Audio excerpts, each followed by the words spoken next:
Ladies and gentlemen, we are back once again, a little beat up, a little tired, but we have returned from Las Vegas somehow, some way. We made it out by the skin of our teeth. We're back in our respective offices. I'm Jamie Iovine, Senior Vice President of Pop Culture here at Complex, and I'm joined, as always, by the Master of Disaster, the head honcho at Subway Mania, Tim Han, as the Yin Yang Twins say, Rivera. Tim, we made it. We're back. Yo, How you doing, we sir? back, man. Back at the East Coast. You back at the West Coast. And we got our guy, Ben, man. Ben. That's it. That's it. Usually give Ben such bigger like intros. Hey, Ben is here. I never get the glitz and the glamour intros, but that's Ben is finally here. We finally see his face. no, bro. They don't see me. I'm back. No, we saw your face at WrestleMania. Yeah, but Oh, okay. Yeah, good listen. cover. But the eye in the sky, our Arnie pie in the sky, Ben is also here, always feeding us what we need to know about today's show, throwing up our graphics, making sure everything runs smoothly here. So Ben, as always, thank you for being here. I don't know if I would trust Tim to do your job, so thank you for always being here with us. WrestleMania, lots of stories, lots of fun, a fun weekend, as we said on the show. Thank you so much for everything, WWE, TKO Sports, all the superstars that joined us throughout the weekend, and all of course, the Complex production team. It was I think it went by spectacularly. There was a little bit of a dead air, as you could say, towards the end of the second stream, and there's people that we could say yay or boo to about that, but we'll leave them out because that's not the kind of show we run here. We're not here to point fingers, Facts, man. But we're gonna first off, let's go. Thank you. Let's pay the bills. We did our drop hit Friday before WrestleMania, the latest Complex WWE collab drop, and went incredibly well from what I saw. I finally got to the store and everything except for one item was sold out. Tim, what did you see all over the floor at WrestleMania? Everybody had the brown WrestleMania 20 tee. I still need that T-shirt, but that tee was fire, man. all that the Jacob Fatu PE. Yeah, Jacob. Yeah, the one he Jacob took the tee, man. That was the one I was eyeing. He stole it off the set. Ben was scared, man. He said run that tee. He said run that tee, and we were like, all right, no problem. But it was crazy. So many fans, man, at Mania, during Mania week, throughout everywhere, the hotels, down the streets of Vegas, they all had Complex merch. So that was really cool. Complex full in effect. And so thank you for housing us at WWE World. But right now, Tim, tell us what you're wearing. Right now, I'm wearing the Hulk Hogan, the Hollywood Hogan NWO T-shirt. This T-shirt is sick. I ain't gonna lie, and it matches the hat I got. Oh man, this is sick. Which one you got, Jamie? Well, before that, are you gonna watch the Netflix doc that just came out? Yeah, I'm not gonna lie. I wanna check it out. I heard there was a lot of talk with that documentary, so I think it's gonna be a interesting one. I'm definitely gonna check it out. Yeah, that and the HBK one. Yeah, I saw that on the way in. The HBK one, that was a good one. I enjoyed it. I am personally wearing. I'm gonna lift this. I am wearing the $1 million belt, but that's for a reason, and I'll explain later on the show. Stop it on Complex or? No, unfortunately not. But I'm trying to move it. But this is the Triple H football jersey. Yeah. This is a pretty cool one. This is part of the newer drop that just dropped. It's available on Complex Shop, so be sure to get it right now. Where's the water bottle, man? I don't. It's too small of a room. I got the water bottle, but there's no water in here. You gotta do the. I drank it all, Tim. Ben, what do you? We can't see you, so you could be wearing anything. You could have no pants on, and what do you? What are you That's wearing, crazy. It's funny that you mentioned no pants because I'm wearing the DX Complex shirt. Where if you look closely, it kind of looks like Triple H has no pants on because Shawn Michaels is covering up his pants. Yeah, it does. It does. Like Triple H is kind of no pants dance. So WrestleMania week. So be sure to get all this stuff right now on complexshop.com. We have a really cool capsule on the way I'm seeing all these new designs and all these new things coming out on a daily basis. We're making some really cool. Oh, and by the way, make sure you get a highlight of WrestleMania weekend was, of course, the Hall of Fame ceremony. And in case you didn't notice, we're here to tell you, Dennis Rodman was wearing our Complex NWO hat during his induction. So, I mean, take good marketing or not, publicity is publicity, like that, to say Shout the out to least. Rodman, man. I was Shout out hyped to he got Rodman. inducted to the Hall of Fame, man. He was having a good time, and we'll put it at that. But and we'll leave it at that. But WrestleMania weekend was so fun. But today's show is going to be really interesting. We're going to talk about Mania in depth. We talked about it a little bit really quickly at our post show. We want to get into the weeds a little bit. We're going to talk about Monday Night Raw that just happened. The Monday Night Raw after Mania, always interesting, always full of surprises, and this Raw was no exception. But we have a special guest this week. We're very excited to have this guest on here. He's been doing what we're doing right now way longer than we have, and has garnered quite the reputation in the world of wrestling interviews and journalism, and bringing you incredible interviews that you should check out his channel. There's plenty to see. He's got everybody. Like I can't even think of a talent that he hasn't interviewed. And he's someone that's really it's going to be a really fun interview, I think, when we actually get to speak to him. And Chris Van Vliet is joining us later on in the show, so we're very excited to have him. But before Chris joins us, we have a few minutes. I just want to ask Ben, Tim, how'd you feel about this weekend? Did you get anything crazy? Any cool stories? This weekend was insane, from just being in Vegas, seeing all the fans in the street, the hotels, the WWE World. I mean, listen, I got to jump off the top rope at WWE World. I hit a D'Lo Brown frog splash, bro. I was gonna hit a 450, but I was just about to say, Tim, you're all hype. You're all hype, dog. Like you've been flaunting this 450 for months now.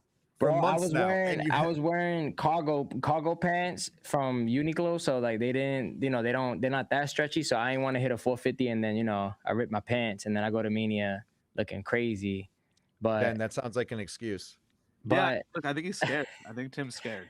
Nah, man. I mean, they even had a pad, dog. You didn't even have to bump. You didn't even have to bump in a ring. You had a pad. If you landed on your head, you would have been all right. Jamie said he was gonna hit a shooting star, the Billy Kidman shooting star press. Man, I did not see it.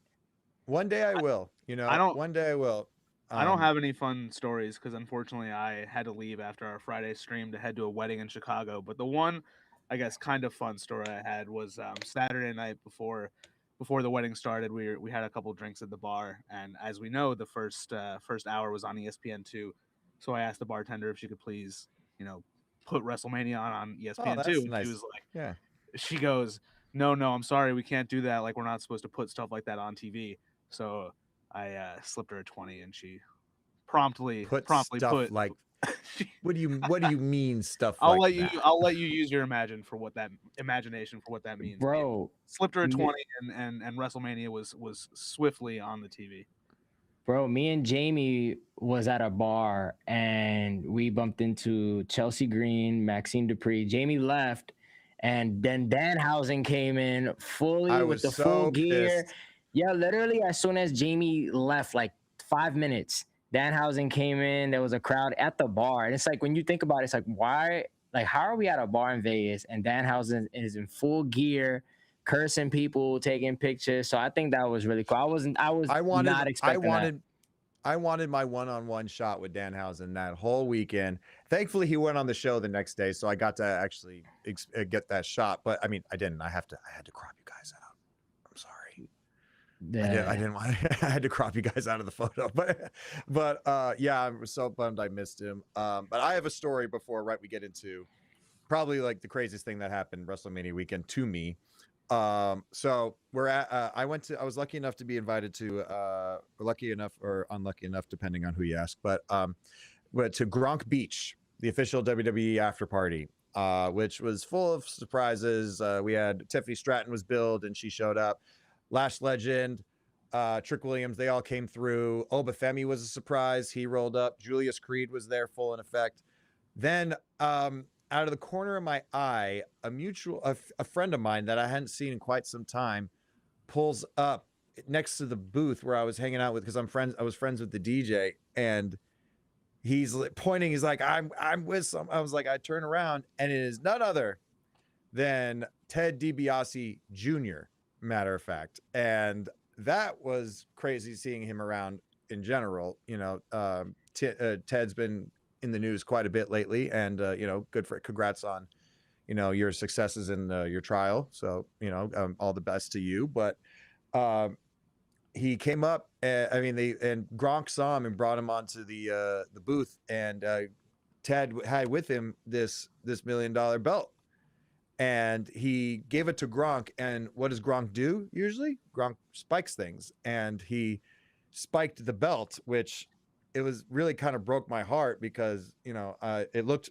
expensive, and I picked it up because him and Ted started like fake fighting and shit on stage. And then I picked up the belt, and after they got off, I went and found Ted Jr.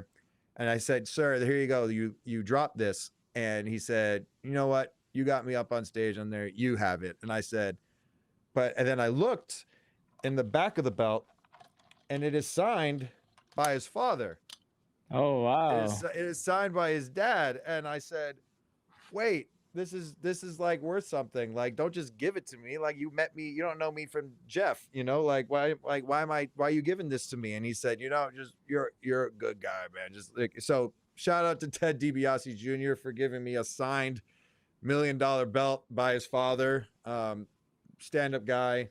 He was really good. Will you be defending really cool. it, or are you just keeping it like for just to have it in memorabilia? I'll be defending it as often as the ringmaster defended it, which wasn't often. So I'll be defending it that many times. But that was just my story that I wanted to share from WrestleMania weekend. Nah, that's sick. Yeah, it's crazy. I mean, I had to get this through TSA, which kind of sucked, but that's neither here nor there. I think that's a pretty good segue to go into enough banter, enough jibber jabber. Ben, what do you think? Should we bring our guest in? Yeah, let's do it. All right. Yeah. Ladies and gentlemen, I am very, very, very happy to bring this guy onto Complex Graps. He's a stand-up gentleman, brings you some hard-hitting interviews. People really like working with this guy, and it's clear when you'll meet him why they do. And so everybody, I guess without further ado, here's Chris Van Vliet. Chris, thank you for joining us, sir. How you doing? Chris. Guys, thank you so much for having me. Chris, what up, man? I feel like I'm always seeing Chris at many different events, shows. It's always good seeing you, bro. I'm glad you're on the show with us. Feels like we need to have Chris Sharp as part of Subway Mania. Yeah. Feels like Chris Sharp overdue. Subway Mania debut. Overdue. Yo, Chris got a fire rock bottom, man. Oh, is that what's the move? Is it like the sharp bottom, or I don't know? Oh yeah, wait, what should we call it? What was your finish when you were? What was your finish when you were Chris Sharp? The rock bottom was your finish. And let's just give some context here. I was not actually a wrestler. I was a backyard wrestler, pretending to know what I was doing. Did train for a little bit, but that didn't end up. I didn't ever have a professional match. It was a swanton bomb when I was a backyard wrestler and I was in high school. It's now a rock bottom because I feel like you can kind of do that one to anybody. And I've done that a handful of times. But what train is it specifically that you ride on, Tim? Yeah, it's any train in New York, man. It's whatever, depending on the day, depending on the time, we just go in the train, and yeah, man, we gotta get Chris Sharp. What train might I be riding on? Ooh, that's a good question. We're gonna go to the Bronx. Take Chris to the Bronx. PK. Well, then that Bronx train may hit rock bottom. Yeah, go to the BX. Wow. That's gonna be what dope, a drop man. off though. You guys had Drew McIntyre, Cody Rhodes, Charlotte Flair, Joe Hendry, Jade Cargill, and now you got me. So precipitous drop off here. I mean, one of the hardest workers in professional wrestling, if you ask me. Yes. You're everywhere, man. You're your own crew. Like you bring your rigs, you bring your lighting, and you make everything really comfortable for these guys, man. It was quite a shot to see. Like we're spoiled over here. Like you got you're your master of your own destiny, man. It was really cool to see. Like it's like you've put in so much hard work into your brand. It's been around. You've been a figure in this business for quite some time now, and people legitimately like talking to you. First off, I want to know. I mean, this is a question you've been asked a million times, I'm sure, but I want to hear the answer to it. Like, I know you had history in interviewing celebrities and stuff in the past, but like, what made you start focusing on professional wrestling? I've always been a wrestling fan. And like I said, I was a backyard wrestler, wanted to be a pro wrestler. I was so fortunate to get to live my dream of working on television and to get to be a TV host and a radio host. And when I worked as an entertainment reporter, and I worked in a lot of different markets for that, I got to interview actors and directors and comedians. Wrestling falls under that umbrella of entertainment. So this started out, I was at MTV2 Canada in Vancouver.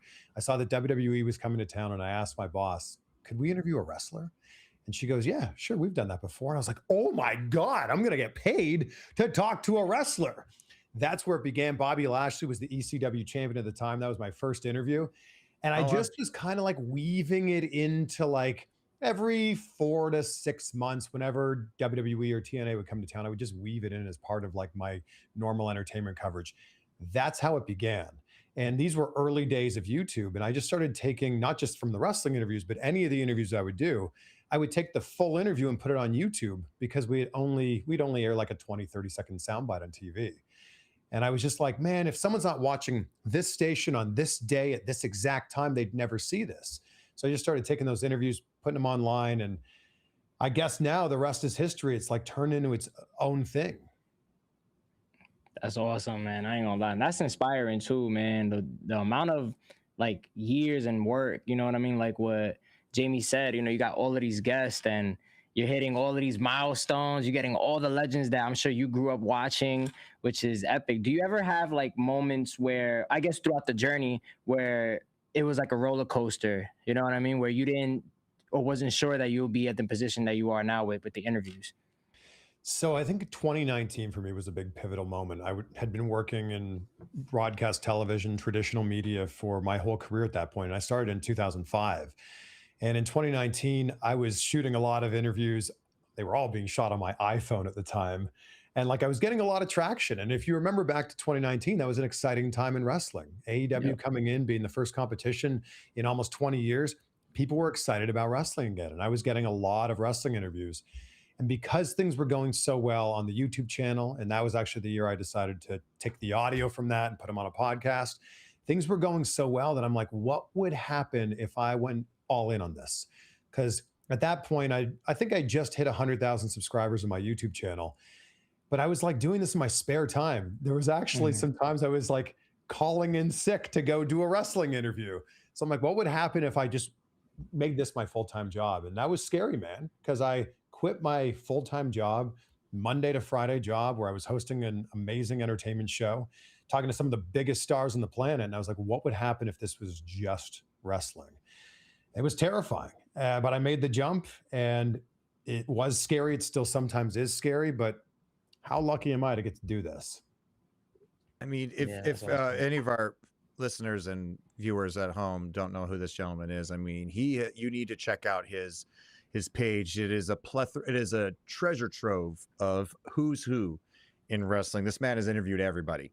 I mean, everybody. And congratulations on your most recent accomplishment, which it wasn't you're not your most recent video, but your most recent accomplishment of over 1 million views on your Stone Cold Steve Austin video. That's huge. I see you got all those plaques behind you from YouTube. So, I mean, we need one more. You know, we're looking for 1 million on the main channel. Get that. Get rid of that little fern right over there that you got. That's right. Yeah, we'll drop That's it the out. placeholder. That's the placeholder. But so in a world, as you know, everybody and their mother has one of these. And what I mean is by these is a podcast. You know, it's so hard, especially now in the days of content where everybody could do one from their phone or in their backyard or whatever. It's the level of entry is really low. You have found yourself able to ask a lot of questions that, you know, aren't part of like, oh, where'd you get your start? Or what's your favorite match? You kind of go above and beyond those questions. Is that something that like you do? Is that something that is hard for you to do? Like, do you have to make sure, oh, I didn't ask that question last time? Or what's your process, man? I just want to hear it. Well, first of all, the barrier of entry thing is so true. Like the best thing about a podcast is anyone can have one. The worst thing about a podcast is anyone can have one, right? And I think that you guys are, you know, relatively new to the journey. You already have an amazing guest list. So you got to find some sort of way to stand out. when it comes to the interviews and the questions, I just want to treat it like a conversation. Like, I think that there's so few times in our life when we have actual interviews. Like when you think about it, a job interview, you know, like God forbid a police interview, but like we're having conversations all the time. And I think that people think about interviews with a capital I and it's a scary thing. But if you can just think about this as just right now, three of us just hanging out. But if you can start to think of it like that, changes everything. If we were to bump into each other at a party, if I were to bump into you guys in Las Vegas during WrestleMania week, it wouldn't be like, I'm going to ask this question and then this question is going to follow that. We would just be flowing back and forth. That's right. So because we're all wrestling fans, I think that when you're talking to a superstar and they reference something from their past, you were probably watching it. So, you know, if someone says, oh man, that SummerSlam match in 2007, you're like, yes, I know what you're talking about. And you can follow that path down there. So I think a lot about the questions that I would just genuinely want to know the answer to as a fan.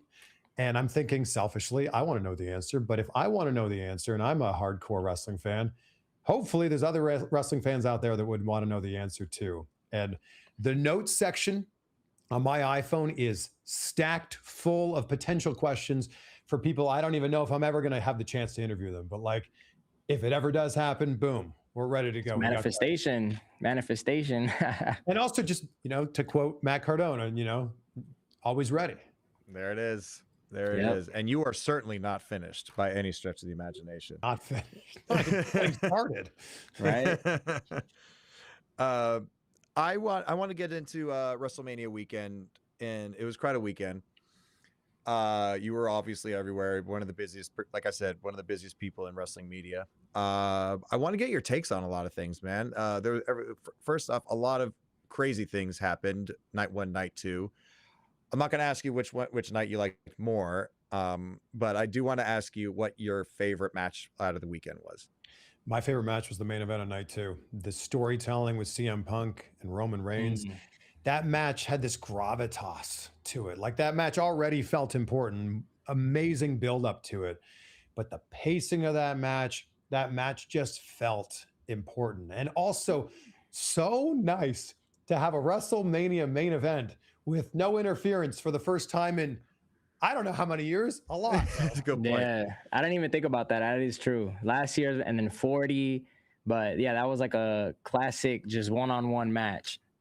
That's an all-time match, and that's one I think we're going to look back on. It's so hard with recency bias to, you know, put that, like, where does that rank? I don't know, but I do think that when we're removed from this 5, 10, 15 years, that's an all-time WrestleMania main event. I don't know if it's top 5 or top 10 or whatever, but like, what a match, start to finish.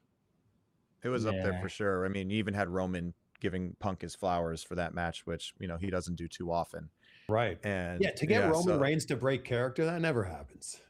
Yeah. So I think watching it too, I wasn't sure. It was one of those where it's like, yo, who's gonna win? Like, who's gonna walk out? You don't know. It's like, am I going for Punk? Am I going for Roman? It was like the Roman fans versus the Punk fans. So I think that was a classic. I'm not gonna lie. Me and Jamie was talking about it. I was like, I don't know, but then I'm like, all right, I'll give it to him. It was a good one. Especially after the night before, I feel like, myself included, I thought we all thought that Randy Orton was going to win. So if Randy Orton doesn't win on night one, it feels like anything's possible here. But I also like to point out, Roman Reigns never got a rematch after losing the WWE Championship at WrestleMania 40. Never. So like, this is the first time he had a championship match in 2 years. Like that. Yeah. When you think of Roman Reigns and you think of 1,316 days, like, crazy to think there were 2 full years where not only did he not have a championship, he didn't even fight for the championship. Yeah. And he said he's back now. He's no more part-timer, so he's back full-time. So I wonder how... We'll see what his definition of full-time yeah, because I was just saying that. Because that's the workhorse title. We saw it with Seth Rollins and we saw it with CM Punk. Like, that's the title that gets defended a lot. I guess whatever Roman Reigns' definition of full-time or defending it a lot happens to be, I guess we'll find out. Yeah, we're in a very interesting position right now where 2 of the probably the 2 top stars in the entire company are the champions and are both going to be tasked with very busy schedules, very busy, hopefully, if Roman is speaking the truth, very busy defenses and multiple. And we've never had this position before where Cody and Roman are tied together, and they're both champions now. So That's I interesting. think it's gonna be very interesting. It's gonna be very interesting going down the road. I want to hear your take on the Lesnar situation. I want to hear what you thought of the match. I want to hear what you think of what is real, what is not, and where does this go forward after what we had seen on Sunday. That was the match I was most excited for leading into WrestleMania. Obafemi versus Brock Lesnar. That went about how I thought it would go. I didn't think it was going to be a short match by any means, but I knew it wasn't going to be a long match. But man, way to make Obafemi look like $1 million. And I think there's also so many small things in that match, so much nuance that maybe people didn't see the first time around. Like, I'll give you one great example. Obafemi, he kind of no-sold the F5, but he didn't. Like, he sold that it clearly hurt him, but it wasn't like an immediate kick out. Like, ow, that hurt. Like, ow, like he sold the effects of it, but like was able to power on. And I think that's a veteran move. And for someone like Obafemi, who I believe just turned 28, man, the future is so bright with him. I was as surprised as anyone to see Brock Lesnar taking off his gloves. I'm like, oh, wait a second. Is this what we think it is? And then he sits down, takes off the boots. I'm like, wow. And then what an emotional moment with Paul Heyman. And you could see how much this meant to Brock. And you talk about someone who doesn't break character. Brock Lesnar never breaks character. And for him to be appreciating the fans, posing for the fans, like, what a moment that was. And I know that they haven't officially said he's retired, but we've all watched wrestling long enough to know what it means when you leave your gear in the ring. And I get that there's examples of people doing that in the past in wrestling again. And I also understand that in wrestling, retirements last days, weeks, months. They're often not forever. When they come back. Right. But this one, what else does he have to accomplish? And this was I the heard one thing I was talking about, man, when Brock, right. When he took off the boots, the gas, and the whole stadium, it was like silence for like a good second. And I was, even for me, I was just quiet. I was like, wow, this is really happening. Especially that we had Cena, AJ, and then it's just we had Goldberg too, and then we got Brock. It's like all the legends that we grew up watching they're just going away. Him throwing up the X felt real. There it is. Yeah, there it is. Right. Were you scared at all that they were gonna? I'm just gonna say what I called it. Like, I was scared to death that they were gonna do the right thing, because we had weeks leading up to this match of Oba going over Brock every single time, for 4 weeks in a row, except for the contract signing when they didn't actually fight the last one.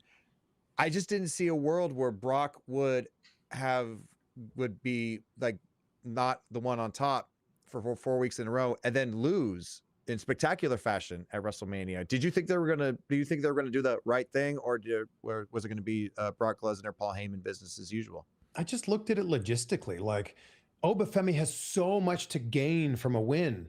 Brock Lesnar's Brock Lesnar, win or lose here. So I was just looking at it from that viewpoint of like, Brock Lesnar's been doing so much to elevate Obafemi during the build-up to this. I just didn't see it stopping there. So I would have been shocked if Brock Lesnar won that match. And I think that this match was great. Like, it made Obafemi look so strong. It by no means makes Brock Lesnar look weak. And I think it's a torch passing moment. And I think that within the next 12, 18 months, Obafemi's a world champion. At the very least. At the very least. But I thought Brock was gonna win. I ain't gonna lie. We was talking. I was like, I don't think Oba. I was like, Oba cannot win. Like, it's too early. But I was wrong. I'm not gonna lie. I was wrong. I think the interesting thing here is, where does Obafemi go? Because he looks indestructible. So yes. When does he lose? How long from now is that? Right. That's gonna be interesting. The strap. Well, it's like the question I asked a little earlier. Then Tim jumped in, but we're not going to throw names around. I blame around anybody here. But where do you see this going with Brock? I mean, where's Paul Heyman's just with the vision now? Do you think that how long? I mean, do you think that's it? Do you think there's that favor that Gunther has to call in against for Paul, for whatever reason it may be. What do you think? What do you think's going on here? Look, Paul Heyman can do whatever he wants. And it's been kind of interesting watching him float between the Vision and Brock Lesnar very seamlessly. And I think people don't even like really realize that the two are being run by the same manager. I think it might be interesting if Obafemi does need a mouthpiece or a manager.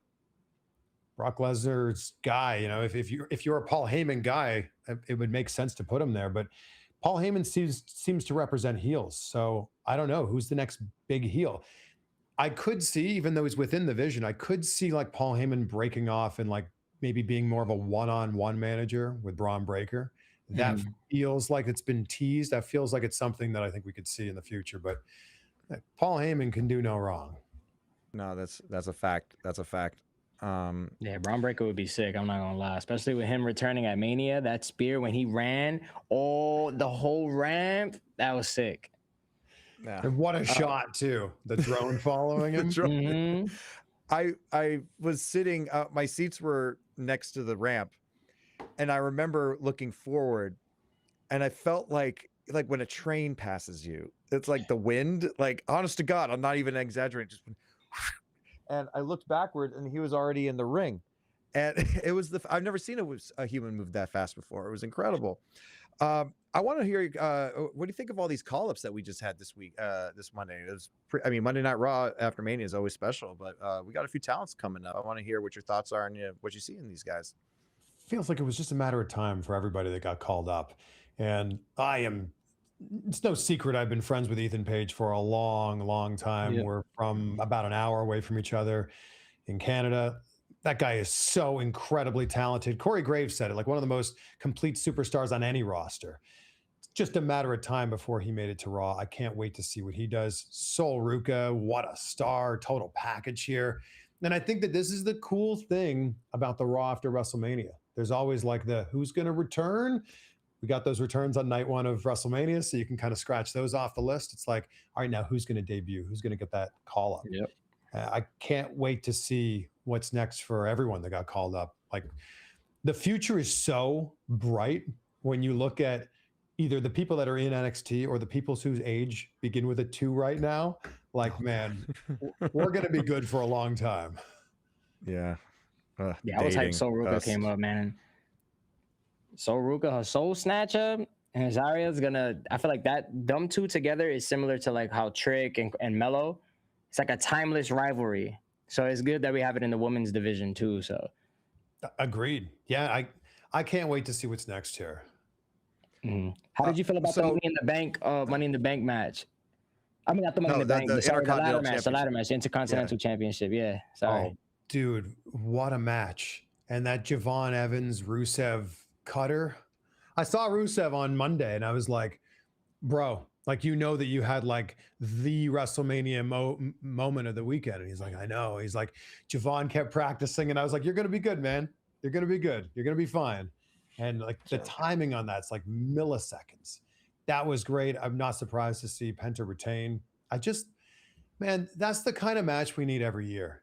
And it's crazy to think it's been like 10 years. I think it's been exactly 10 years. WrestleMania 32, when there was an Intercontinental Championship ladder match. Zack Ryder won that one. Man, it's been way too long. Give us that every single year. It's just, what an exciting, like, car wreck, like, you can't take your eyes off it match. I agree. I mean, the multi-man ladder matches are even going all the way back to when they debuted Money in the Bank, whatever Mania that was. And then, you had the one that Daniel Bryan won at 31, and then the Cardona one, the one that Zack Ryder won, and that moment was incredible. I think it's a great way to start. I really do. I think it's. I agree with you fully. Like I mean, it gets you going immediately. So also, Obafemi Brock Lesnar and the Intercontinental Championship ladder match back to back on ESPN for free. I mean, if you were a casual fan or a Laps fan and you're tuning into that, you're like, oh, all right, yeah, I guess I'll watch the rest. I'm glad everybody shined too in that match, like JD, Rusev, everybody got Javon. Everybody got something out of that. So that was I feel like for night 2, that the ladder match had to be one of my faves. That'd be my number 2, I think, for WrestleMania. Number 2? Oh yeah, because you said Roman Punk, Reigns number 1, and then ladder match number 2. Chris, I got a couple questions just pertaining back to you and your wonderful career that you've had. People have asked you, I've already asked these questions. Who was your best? Who was your worst? So on and so forth. And of course, the worst was a young man named Maxwell that will, and I'm sure you have your reasons. Toast at my head. Was yours the one that he called room service in during the middle of your interview? Yeah. Unfortunately, yes. But it's the but I want to know, was there any interview that you thought two things? One, that could have gone better, and it wasn't something that the person that the interview said, the guy you were interviewing said, or the woman. It was something that you fell short of, and that kind of lit a fire under you for a little bit. That was like, okay, I need to switch up how I'm doing things here, because as in any entertainment business, especially wrestling, you have to evolve, you have to grow, and I'm sure you've had your leaps and your volleys. Is there a moment in or any interview in particular where you're talking to this person, you're like, that person, like that could have gone way better, and this is what I'm going to do to change things? I don't know if I've had one specific one where I've been like, oh man, that was awful, or I wish that was better. I think what you get in a podcast, and it's such a beautiful medium because it's an hour-ish, right? Like it's a full in-depth conversation. It's not just like soundbite after soundbite, or like I did a lot of 4-minute movie junket interviews for a long time, and you're trying to cram as much as you can into that short period of time. I think you're getting like a slice of life on that day. And maybe the guest has had a busy day or a tiring day, or maybe they're not in a lot of sleep, or I've got young kids, maybe it's on me. But I don't ever think that there's one I want to redo on. I think a lot of times we're like, I put the interview out and I'm like, man, I wrote that one question down and I can't believe I didn't ask it. So like next time around, hopefully there is a next time I'll get a chance to ask that. That's more the way that I think. Like I'm never one of those people that lives with regret of like, oh man, I wish I had done this or wish I hadn't done that. It's like that, it's there, it's out there. And like, how can we move on from that, or how can we make it better? But there's definitely some interviews where it's like, the next time so-and-so comes on the show, this, and this, and I can't wait to ask them that.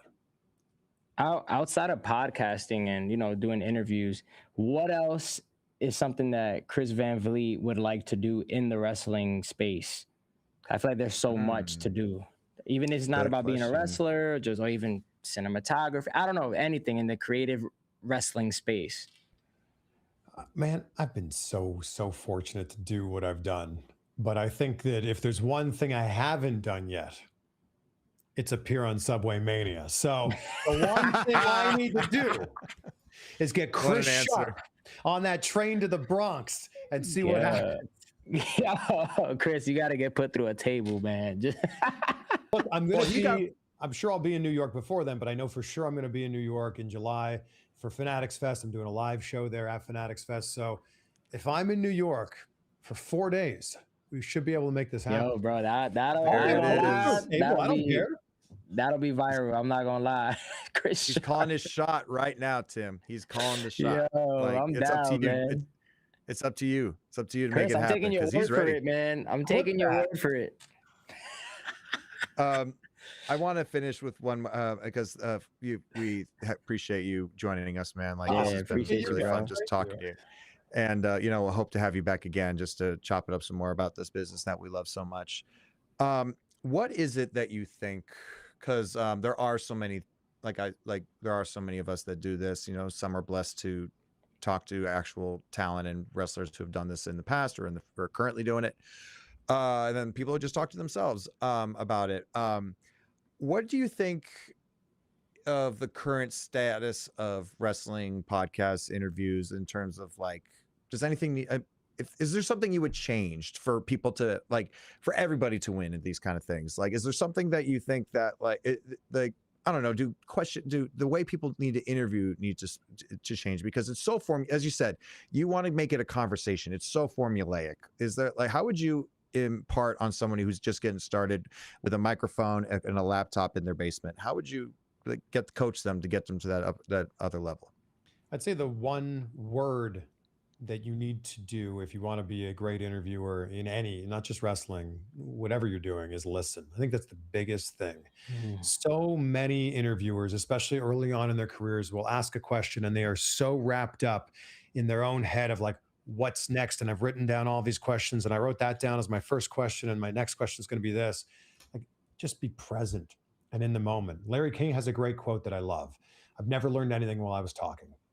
And it's the idea of like, ask the question, shut your mouth, actually be present and listen. So like if I ran into you guys at the grocery store and you said, oh, I just got back from a cruise, you wouldn't go, cool, so what are you going to buy here at the store? You'd go, oh, a cruise. Where'd you go? Well, what'd you do? Like you'd be in the moment and actually like thinking and listening. So I think that's the biggest thing is like, there's a big difference between just talking and having an interesting conversation. So I think listen, like ask a question and just like listen.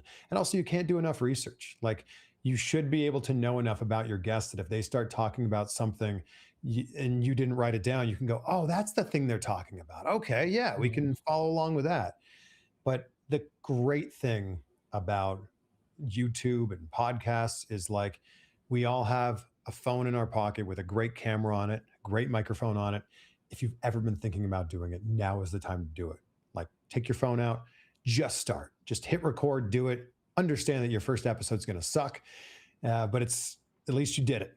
Then know that your second episode's also going to suck, but not as much as your first one. And then your third episode will also not be good, but it'll be better than the first two. But the biggest thing is you got to start and you got to keep going. Love it, man. True words, man. I think, I learned a lot just from talking to you just for these few minutes, man. Like it's definitely stuff we're gonna, we are a baby show compared to you, so it is. So I think me and Tim are gonna implement a lot of what we learned from you today. Wow. I'll give you one more thing. Like, I think don't be afraid to ask the obvious question too. Like when we started the show here, you had the $1 Million Championship on your shoulder, and I was going to ask you, well, what the heck's all this about? But you told a great story about how you got it. So I think that's an important thing too. Like if one of your guests comes on the show and they have purple hair for the first time in their career, you should probably ask, hey, why is your hair purple? Yeah. Good point. Good point. Yeah, man. Chris, you the man. Keep doing what you do. I feel like the interviews, I know the interviews are awesome.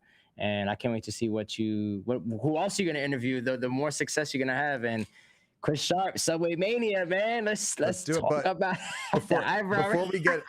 Before you go, Chris, I just, Complex has a wide net of people that are tuning in that are maybe wrestling fans, music fans, sneakerheads, whatever you have you. And people who may not know who you are, I want you to plug your channels, tell them where they can find your stuff. And you guys trust me, if you go to this channel, you're going to find something that's interesting to you, guaranteed. So please, Chris, tell them where we can find you.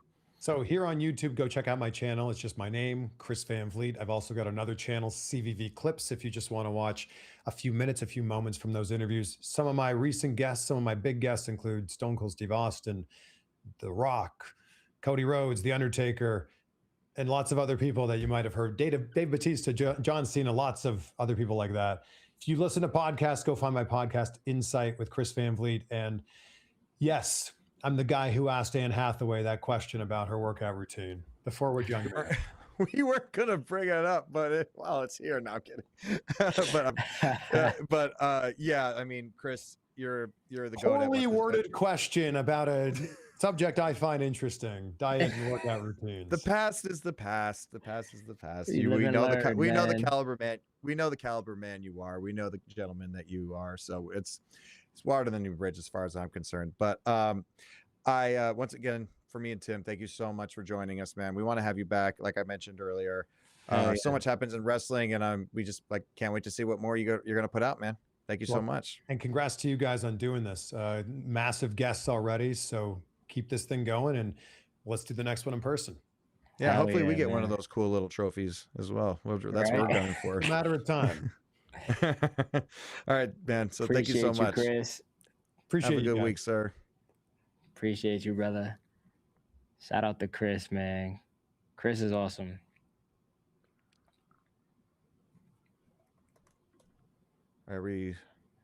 Chris, you're still here with us. Sorry, I don't know where We gotta. Oh, there he go. Chris is here just chilling. Oh, no. Poor guy. Nah, Chris But, Chris is cool, man. I'm glad we got to talk wrestling with him and just talk about WrestleMania. I think. Yeah. Guys, You our know. complex followers, like, listen, you may not have heard it. I mean, everybody in wrestling knows who this guy is, but if you haven't heard of him before, he's worth a listen. He's really good at what he does. He asks the questions that nobody else thinks of. He's got a who's who of wrestlers that he's had on his show. Ben, there you are. Jesus Christ, where have you been? I'm always here. I'm always I know we could see you. They can't see you, but I couldn't even see you for a while. Back to thank you again, Chris. But back to WrestleMania weekend. Quite a lot happened. I want to pitch. We forgot to do this before we ran with the Chris interview. The people at Complex made a really fun sizzle reel. Not too long, so don't worry, of our interviews that we did for WrestleMania Media Row with a plethora of who's who of wrestlers and talent. And we just want to show you a quick clip of how things went down this past week. So Ben, whenever you can, just light that baby. Well, not that one. Not that one. We'll get to that one later. The sizzle reel. Oh, bro. Yeah. You scared me. Something else happened. Something else happened. Like 3 times this Las morning. Vegas The sizzle reel. But WrestleMania we'll get weekend, to that one gentlemen. shortly. Don't you worry. I mean, WrestleMania weekend, anything can happen. But It's live. We are playing it live. okay. right now, but you claim to be a player, but why? Bro, I would have smoked Tupac, dog. Kendrick, you're the GOAT. I don't want to glaze. You feel me? I ain't trying to do none of that, son. Kendrick, you're the GOAT, son. Are we drinking up We here? got the gin Come and on. juice. By all means. I think about people who aren't wrestling fans when they watch it. I'm like, how can I reach that? On Saturday, Drew, I'm whipping your ass. It ain't your timing. It ain't my timing. I'm here because of God's timing right here, okay? So this is your favorite version of Charlotte Flair? Probably the most fun I've ever had. And you're still the same Charlotte that gets her pantyhose Dude, at Hooters, right? They're $5 a pair, and I have to get a new one every time. Speaking of beating up everybody. Damn, that's a segue. This is our Super Bowl. Hello. Yes. I'm just in awe of her beauty because it's from the inside. What the heck is happening? I know. Oh my gosh. Oh my gosh. We're done. I've heard some things about Complex, so it's the Complex curse. Does it look like I need those? You got pyro going inside, you know what I mean? To you. Would you rather be toxic or cursed? Toxic, Ooh. Didn't you ask that already? Reaches new toxic low. Ask it again. Wilson. You asked that a few times. Temporary pardon, but if you say the Ask it again. Every show. Well, I could fight Roman Reigns. You could. In a Hell in a Cell match. crazy. What does he know about Hell in a Cell match? What does he know about hell? Oh, wow. I want you to take the curse off of us. All right, you guys are uncursed. I'm studying the demon, dude. I'm a demon myself. You know? Is there a difference between tendies and chicken fingers? Chicken tendies are a little bit smaller. Jamie is not letting us end on a chicken finger question. This whole guest roulette has been like the Royal Rumble. We never know who's going to come out when that buzzer hits. It is truly an honor and a privilege to have this next person on our show right now. He's the gift that keeps on giving in this business. Ladies and gentlemen, the Heartbreak Kid, Shawn Michaels. It is a delight. I looked at them and say they expect us to fail, and it's up to you guys and girls not to allow us to fail. Obafemi wins. Whether he wins or loses, he still wins. I would want to see. I don't think that's true. True. I think that you take pride in making people like me sad. Yeah. Because you're Hashtag take me retiring back. toxic. Yeah, I love being the disruptor. People called me the final boss before he called himself the final boss. I have to say that. This is the one interview that I really, really wanted to do. You better stay tight, brother. Thanks for having Next time, put one of us through a table or something. You know what I mean? You ready? You don't have to say it twice. I think I was the only one that got a hug that entire weekend, that entire media thing. So, shout out to me. But but speaking I of hugged hugs, you at the end of WrestleMania. you did hug me. That was really nice. Ben, you didn't hug anybody. Ben didn't hug anybody. Yeah. So that was, so again, if you want to, if any of you guys want to catch any of those interviews that we did, they're all on our YouTube, the Complex YouTube channel right now. Ben, tell me, are they clipped? Are they sequenced to show what interview is what on the YouTube channel? Do you know? Yes, they are. They are clips, so if you want to fast forward to a particular interview, just go to the scroll bar, the scroll bar at the bottom, and I'm sure you'll find it. There were 2 days. Be sure to catch day 1 and day 2 of our media live stream. It was a lot of fun. We actually have a couple of bonus interviews that we did that we were going to wait to show at the end of today's show. So please stick around to the end. It was with Alba Fyre and Ricky Saints, two very interesting talent that there were some pretty fun interviews. So stay to the end of the show, and for some fun interviews that we had left that we couldn't fit into the initial stream. But also one more WrestleMania story, which was crazy, and then we'll get into WrestleMania itself. Speaking of the woman the good friend that hugged, I thought was my good friend. Natty was on. Natty, the low-key legend, was on our show right before her match with Shayna Baszler at Bloodsport. And even if you didn't watch Bloodsport live, you just saw the clips, and those two went to war. Those two went to war so much that apparently Steve Austin told people that was his favorite thing of the weekend, easily, that these two girls just beat the living piss out of each other, and rightfully so. So much that, Shayna Baszler couldn't even answer the count. She Natty, both of them were busted open. I think Shayna even busted her nose. It was something. Wow. It was wild. If you haven't seen the match on Triller or anything, go on YouTube or on Twitter or X, whatever. Find the clips. They're something to watch. But I thought Natty invited me to this, and I thought we were friends. She gave me a good seat, and she was in a mood after the match, to say the least. And in this clip, you see me kind of reach out to go for a pound to say, "Good match, champ." And unfortunately, I didn't get the reception I wanted. So roll that clip, Ben. Rolling.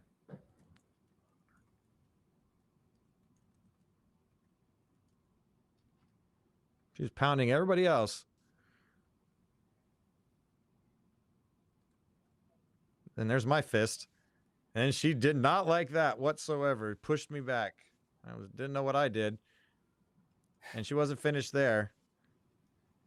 Gave me the old one hand salute, the old one finger salute at the end, and she was on her way. So I thought I was a little surprised, a little taken aback, to be honest. It's like Natalya and the low-key legend are two different people. Very much so. It could be a whole Jekyll Hyde situation. I thought I was reaching out to pound to give some love to my good friend Natty Neidhart, or Natalya, but Natty, the low-key legend, is a whole other beast. And when she sees blood, which there was some blood, that's a different. You know not to get in her way, friend or foe. So I learned a valuable lesson that day. But be that as it may, let's talk WrestleMania, shall we? That's why we're here. That's why we're all. Why we're all seated, and let's go. Let's go to the top. Let's go to the night one. We have started the show as everybody knows. The first two matches free on ESPN. We had LA Knight and the Usos versus The Vision and I Show Speed. A very fun match to watch live. These all four people involved are five. Oh no, six. Sorry, because I was counting two, and I was counting two because they're actually the regular talent. I mean the full-time talent. Forgot Logan is full-time now, and I know Speed isn't full-time whatsoever. But let's put them all in. Six people. All were great. All delivered. What do you think, Tim? I still can't believe that Speed's athleticism is great. I mean, I know we see it on the streams and stuff, but like the fact that he's able to do the moves that he's doing in WWE, like, that frog splash he did to Logan Paul through the table. I mean, I would have never thought that we'd see Speed do that. First of all, I would have never thought we'd see Logan Paul, perform the way he's performing now. But it's like now to get Speed at WrestleMania, I think it was a fun match. The Usos and LA Knight won, but yeah. That was definitely a fun match, man. It was a fun one to open, and it was the fun way to open in the night for sure. Yeah. My only complaint about my only real complaint, not my only complaint, I'm sorry, but one of my initial thoughts about WrestleMania Night 1, which I found really interesting, was the show lengths. I mean, the match lengths. Mm-hmm. It seemed that each match was really constrained on time, and I was very I mean, people used to complain all the time about how long WrestleMania used to be back when it was just one night, and now we're given the gift of it being 2 nights, so they're a lot more digestible, to say the least. But I don't know. I looked at some of the match times that people timed out online, and 7 minutes, 10 minutes.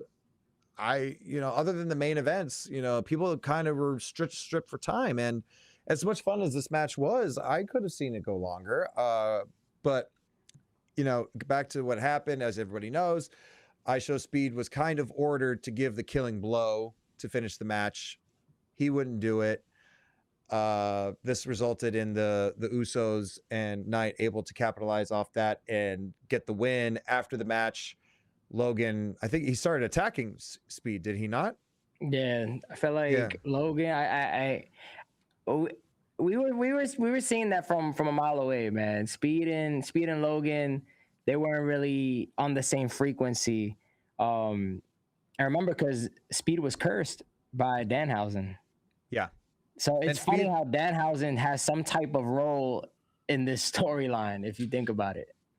Yeah, I mean, Speed by and large he wasn't really fully into this from the jump. He was always really wary about this. He knew a bunch of people were after him, and he was in an uncomfortable spot, but he made the most of it. He looked great at Mania. And after he was attacked by Logan, he was saved by LA Knight and the Usos. And afterwards, even though they had their differences, they welcomed him back into the fray. Into their open arms, so to speak, and put Logan on the announce table for the first announce table bump of the night. And Speed climbed not just to the top of the ropes, but he climbed to the top of the turnbuckle, like the post, the top of the post, and did a crazy, crazy dive through the table, like higher than I've seen quite a lot of people jump through the table, which was a great. How many times do you think he practiced that? I mean, maybe I don't know. I mean, when Jelly Roll said when Logan put him through a table, they never practiced it. So maybe not at all. Maybe they just got. I mean, I'm sure they had see if Speed could. I mean, I never doubted Speed's ability to reach it because the man is just a freak of nature. In terms of athleticism, he could jump, he could run. Like he's incredibly fast. So I don't know. I wasn't worried about him reaching it. So, but Jamie, let me ask you: do you see Speed being a champion in WWE, whether it's the tag team, United States, Intercontinental?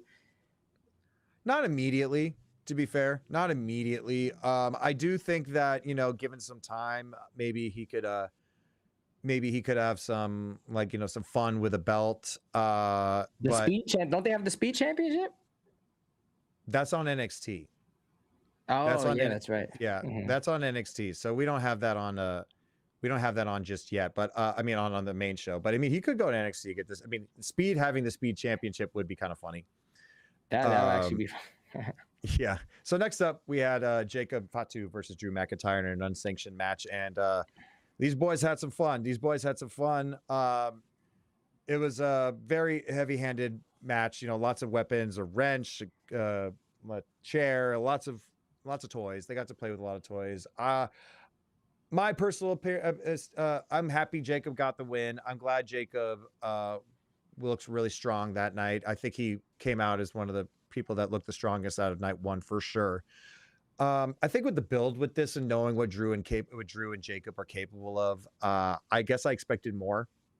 I expected more, like maybe crowd work going around the ring, maybe even like we've seen people go to and maybe it was the restrictions of the arena. I don't know. I mean, I have no idea what the logistics were. Like a parking lot or something. No, not so much the parking lot, but maybe like into the crowd, like off of one of the rows of the arena. I don't know, like play with the popcorn stand or like the beer stand, or I don't know.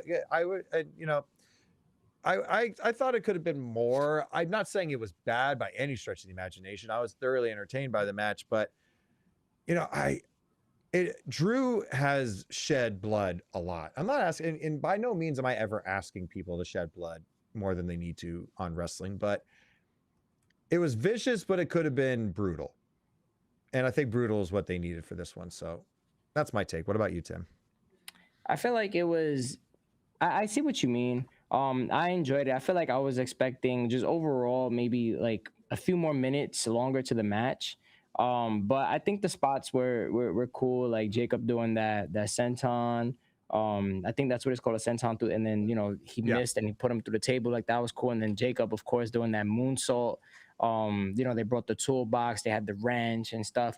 I enjoyed it, but I do agree that I would have loved for it to just be an extra few minutes, get a couple more spots in. But for the opening, the second match of the night, I think it was a fun match. I mean, we got to see Jacob and Drew go at it.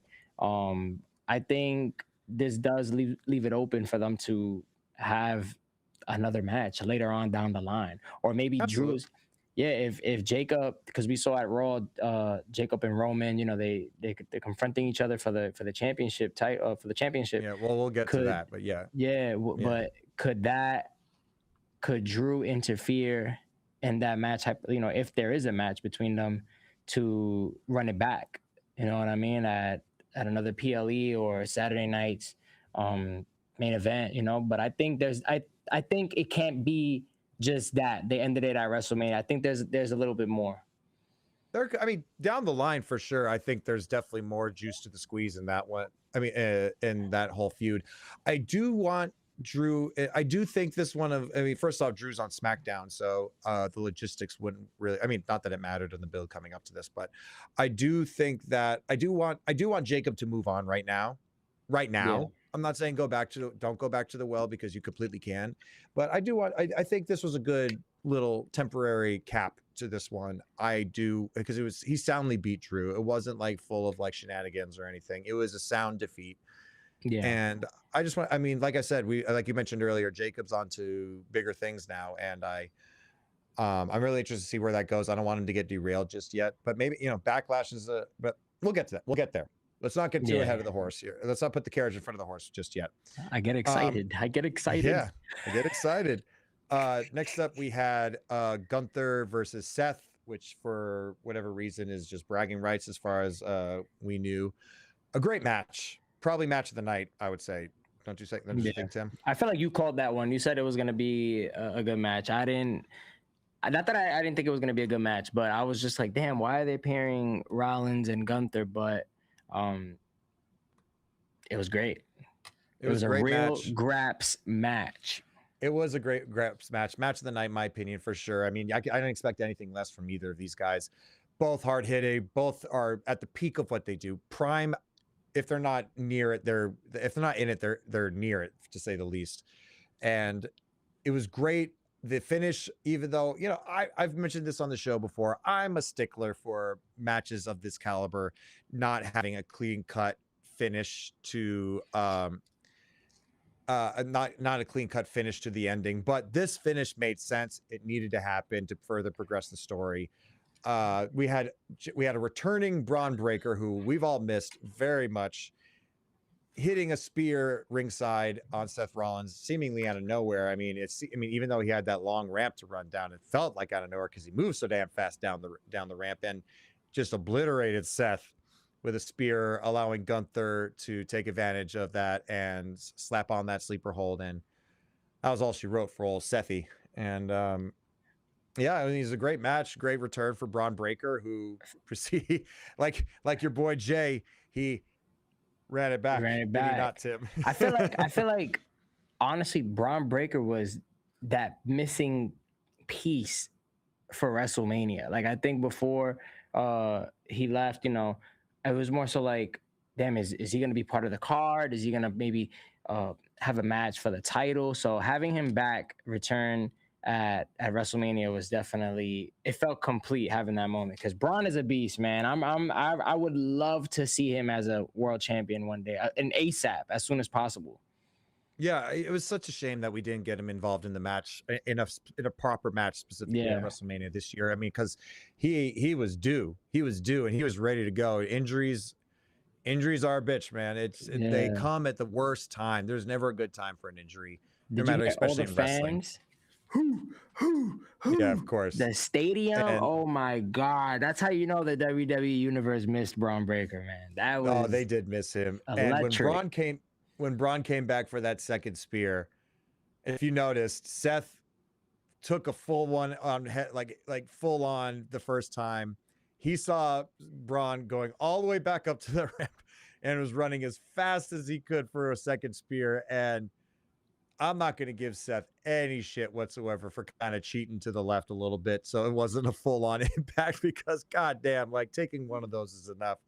I wish you were sitting at the press box with us, because seeing Braun from the press box throughout the whole ramp, it was so. I'm like, this guy. He didn't even trip. He didn't even slip. He just full sprinted. My ass would have. Yeah, I would have tripped. I would have, probably like sprained my ankle or something. But this guy is a beast. Yeah, I mean, so welcome back, Braun Breaker. You were missed, and we can't wait to see what the rest of 2026 holds for you and the future. I mean, this guy is just getting started is an understatement, and he's already done so much.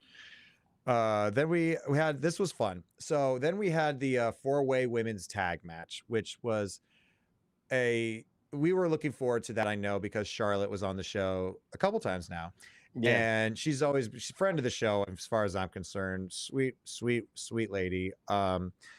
Had a lot. It was building up this whole thing a lot, especially in particular the entrance that her and Alexa Bliss got to do. The butterfly entrance.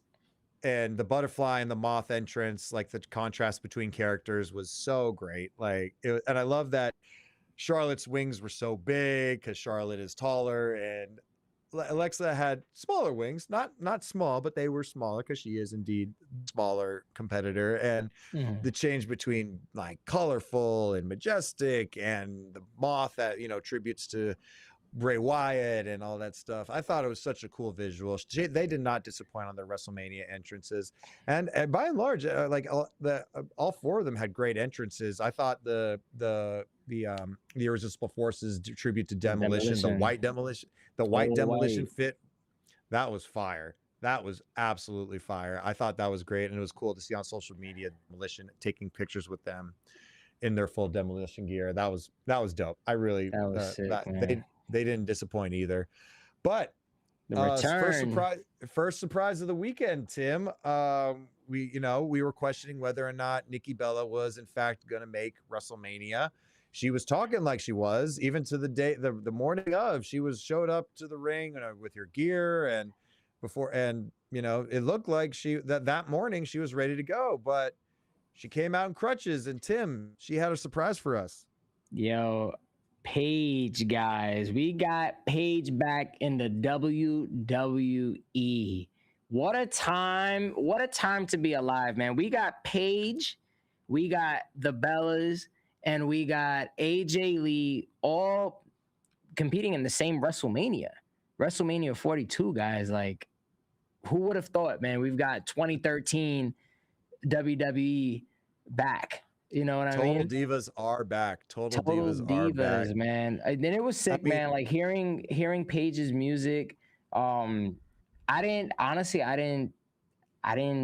100% sure. I really wanted it to happen. You heard the rumors and stuff, but it's one of those that we've heard so many rumors throughout time, and sometimes it happens and sometimes it doesn't. But hearing the music, the bird, what bird you said it was? It was an eagle or something. Like an eagle, yeah. Hearing that, and then hearing the music play after that, the stadium erupted, bro. Yeah, I was excited, man. And I'm excited. She won.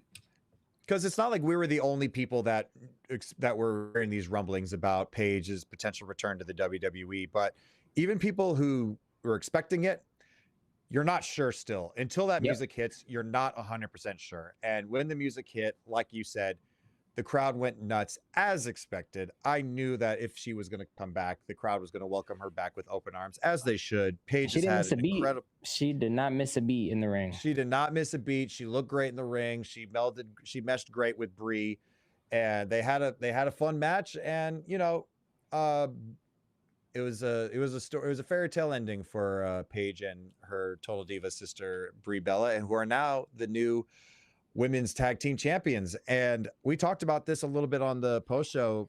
I think this is going to be interesting going forward with these two being champions.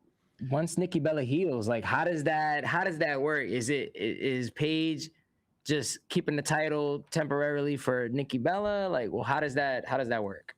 if I know Paige the way I know Paige, I do not think that she will part with that belt, especially her first belt back in the company easily. I think it will come up. I think sooner than later, considering that I don't know the extent of Nikki Bella's injury.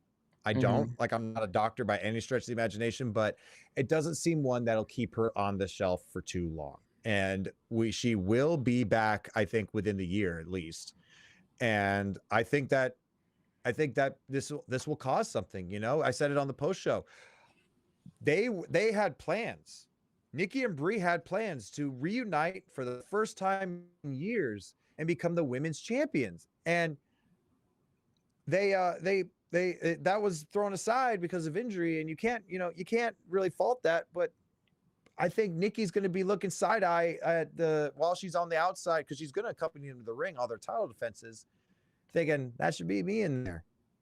Nikki, that should be me, you know. And I think that, Ben, we haven't heard from you enough on this from today. I want to know what your take is on this, man. Like, do you think this is going to be a problem going forward for those three?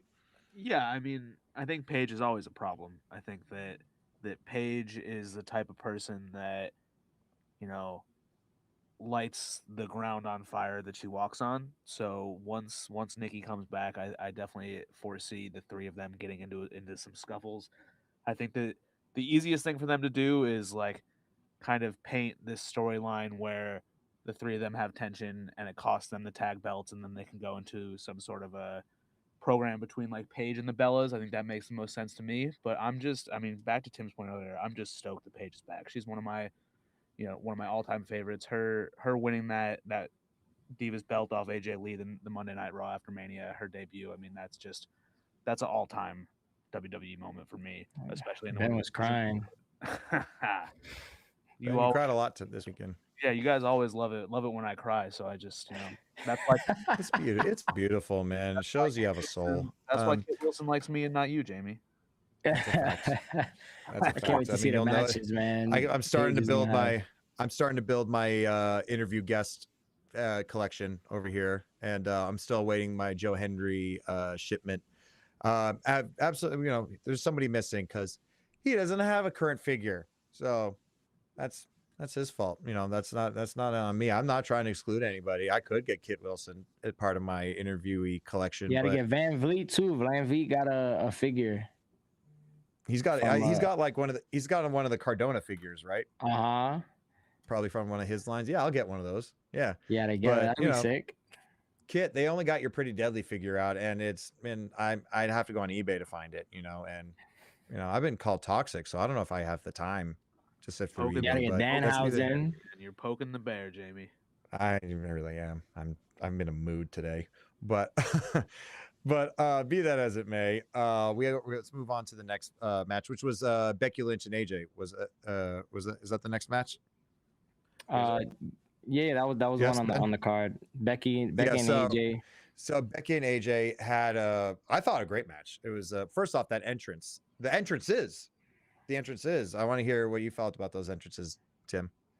I feel like I don't know if you guys saw online, there was one kid for the AJ Lee entrance. I guess she got scared. She ended up running back. She ran back. Oh shit, there's a lot of people here.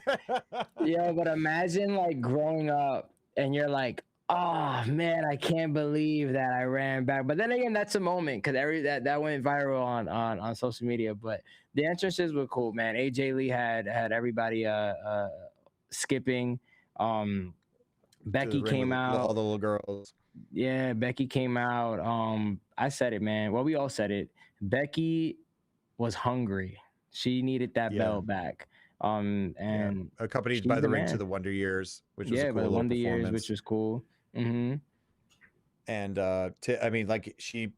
she came in, as you mentioned, Tim, with fire in her eyes, and she was not leaving without that belt. And I think AJ was, AJ going to the ring with all those little girls was cute, but it definitely it didn't inspire fear. That's for sure. Becky wasn't playing. Becky needed that belt back, man. And good match. these two legends, you know, because I think Becky could be considered. I mean, she'll very much tell you she is one, but I think Becky is definitely. I would say legend she's a legend.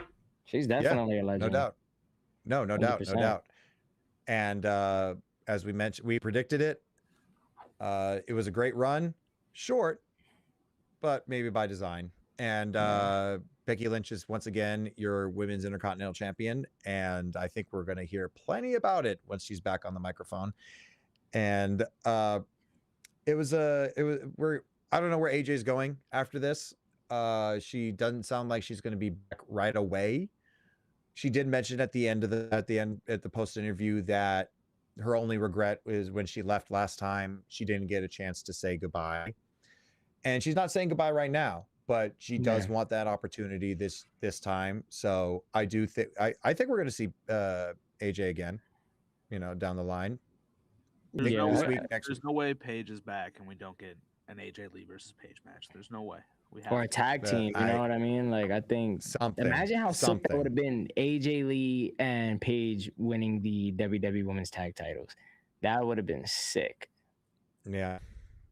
I mean, like they had that. I mean, Paige's debut at WrestleMania was with AJ. You know, there's a lot of history there. So there's so much. We're getting all these nostalgia acts. It's mostly with the men that we get all these nostalgia acts. But right now, I mean, shit, the women are playing the hits right now. You know? Yeah, the women are awesome, man.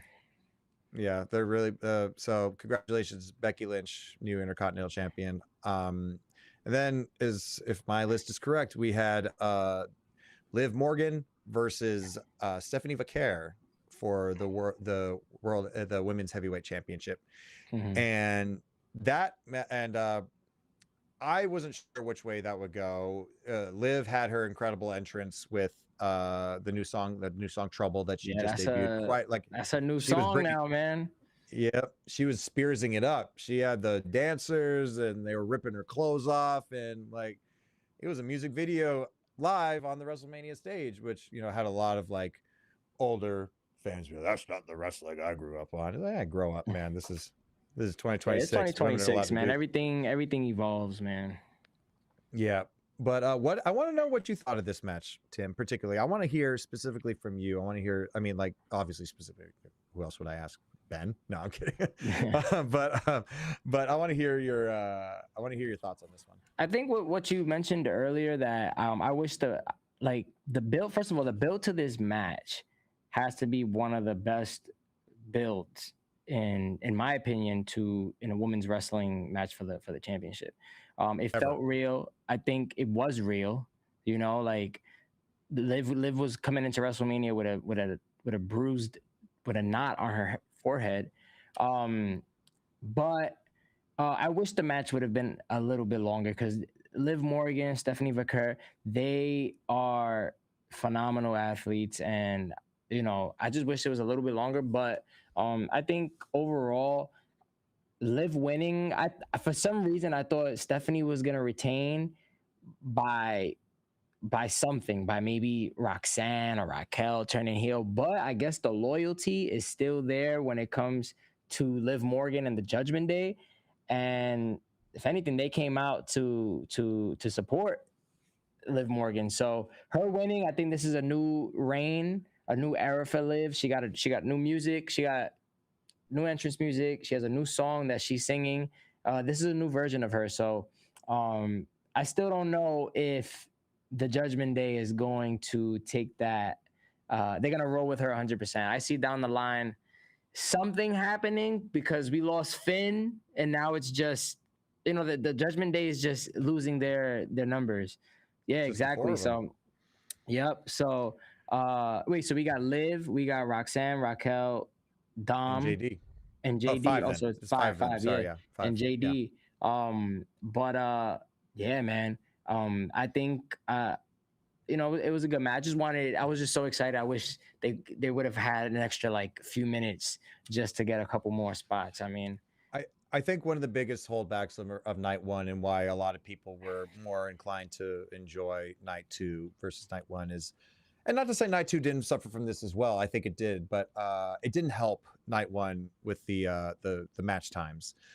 I don't know if it was because of ESPN that they had to hit a mark, that they had to be in and out by a certain time. It very well could be. I don't know. I mean, it's tough to say when it's a streaming platform versus if this was on the WWE network of so many years ago that it could have gone for forever. But I do think that the times did put a strain on a few of the matches throughout the weekend. And and I could imagine it's Yeah. tough, you know, but at least they delivered with the time limit that they were probably given, you know? Yes, that's a fact. And, you know, it's who are we to judge that? You know, we have no idea how that whole thing works out. I've never programmed a TV show before for another channel like ESPN. It could have been that's what they gave them. You know, that's probably what they were. Maybe that's all they were allowed for. I don't know.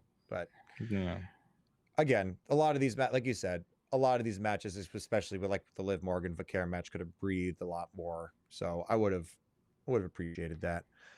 Moving on, we had the main event, which a lot of people were talking about for sure by the end of it. We had Cody Rhodes versus Randy Orton. We had the WWE champion Cody Rhodes versus Randy Orton, accompanied by everyone's favorite new addition to the WWE television. Well, he's not new, but new addition to the storyline, Pat McAfee. And it was a roller coaster. It was a roller coaster, to say the least. Ben, I want you in on this one as well. This was, it was roller coaster was.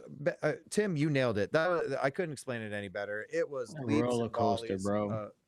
Of ups and downs, good things, not so great things. It started. Interestingly, that even though Pat was built so much to be involved in this match, he was taken out fairly early by a returning Jelly Roll involved in putting him through the table, which, you know, there he is, the Jelly Roll buzzer. But I thought that, you know, someone that was so heavily featured to be prominently involved in this match, taken out very early, he would return later, and we'll talk about that. But it was interesting, guys. They removed him almost immediately. Yep. Took him out the stretcher, threw up the middle finger in the stretcher. I mean, I think that was just the immediate swerve of like what this entire build has been.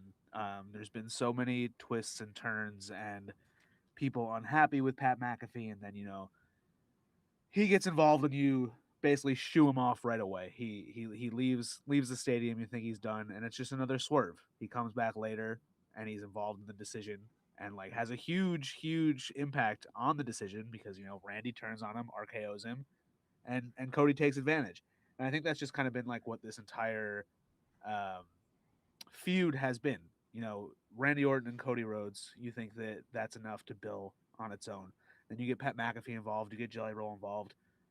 It's just nobody has known where this was going from the beginning, and I think that this match has received a lot of criticism, but I think that it's exactly what they wanted. It was twists, it was turns, it was unexpected. You know, we got the return of 2009 Randy Orton with the punt kick. We got Cody Rhodes bloody. Like, I mean, look, was this match perfect? Was this a 5-star match? No, by absolutely no means. But it was entertaining. Like, this is what we should have expected. Like from the build that we got, like nobody should be surprised with the match that we were given. No. And I think a lot of the interesting twists and turns were a little telling about what's going on in terms of the office's reception reaction to the reception that this whole thing has had. You know, Randy turning on Pat not even weeks into their friendship was, you know, I guess maybe that's just part of Randy Orton. That's what he does, you know, so maybe it makes sense. But I think the parts, Randy, man. Yeah, the parts of the match where neither Pat or Jelly Roll were involved with, they really turned it up. I think Randy and Cody were really trying to put on some complex graps, to say the least, while they were left to their own devices, and they did. I thought when those moments happened, I thought that they were doing great. To do is the finish is what it was. Then Cody raising the belt, Randy attacking him afterwards, like you mentioned, the punt kick, which we have that clip fired up if you want to. Oh, great! Please throw that punt kick in. Let's get that punt kick going for sure.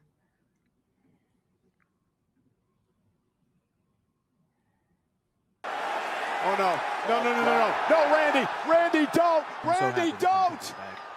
No! Crazy. Back is an understatement, man. He kicked the shit out of that guy. Yo, Randy's eye. I mean, Cody's eye. Oh my God. Like, we don't have an image of just of Cody's eye, do we? We'll get there. We'll get there for Raw.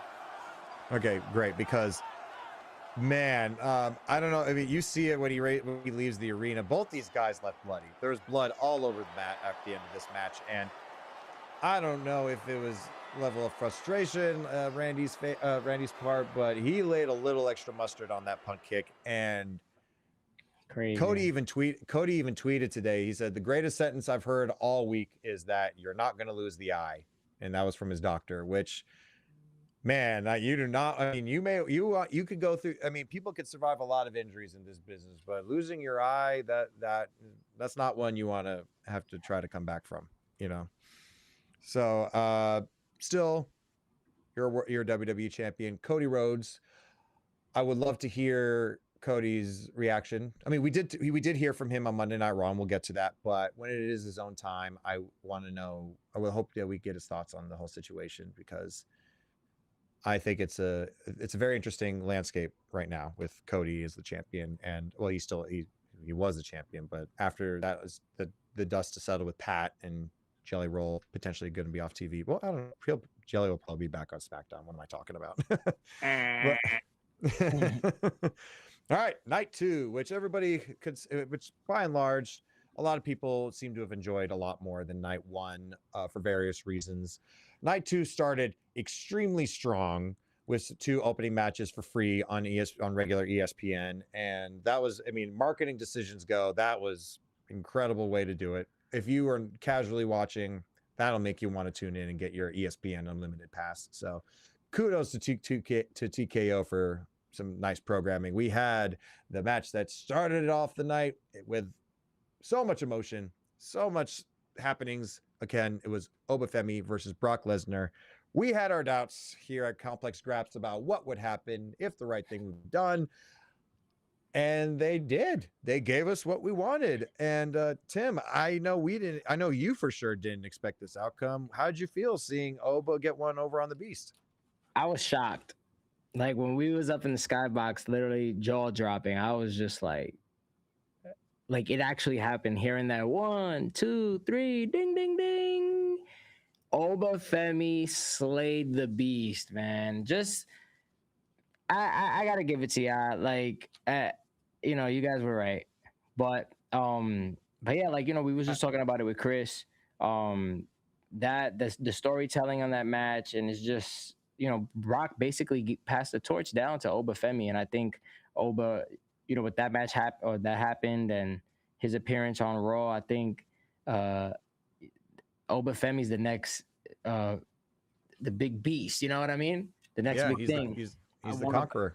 I want to backtrack though, because I made a very specific promise to our followers, and I want to keep that promise because I wasn't able to do it during WrestleMania weekend. We have the Oba entrance, one of 2 Oba entrances that we will be playing today. We're gonna play it because goddamn, was it fucking electric. Run that clip.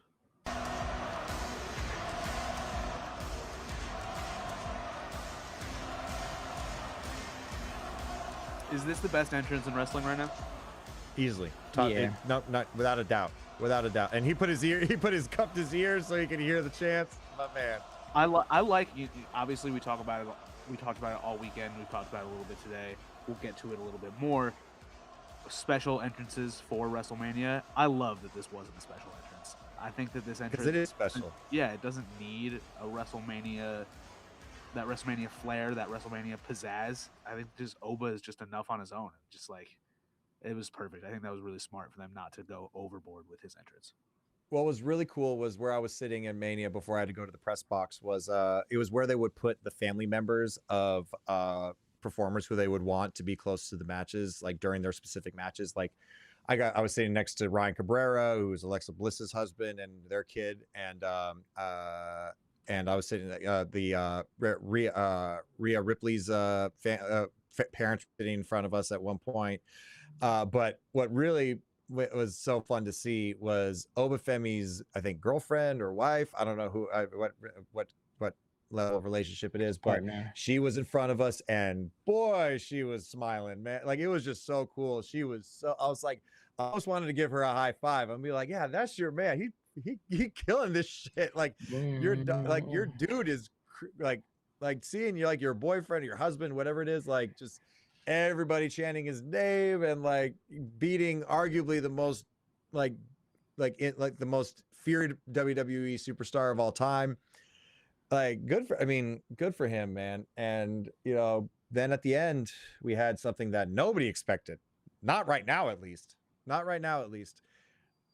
Brock started taking off the the gloves, which he had done before, so people were a little like, that doesn't necessarily mean anything.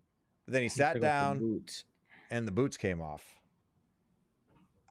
That was, lie, man. That left me speechless, man. We was in the press box and I was just quiet, and I was just like, man, like I remember when Brock debuted in WWE, and I remember collecting all the figures of Brock. Here Comes the Pain, the video game. Just even when he returned, when John Cena was cutting the promo, like, Brock is a beast, man. I feel like one of one in the history of pro wrestling. There will never ever be another Brock Lesnar, ever. No, never ever.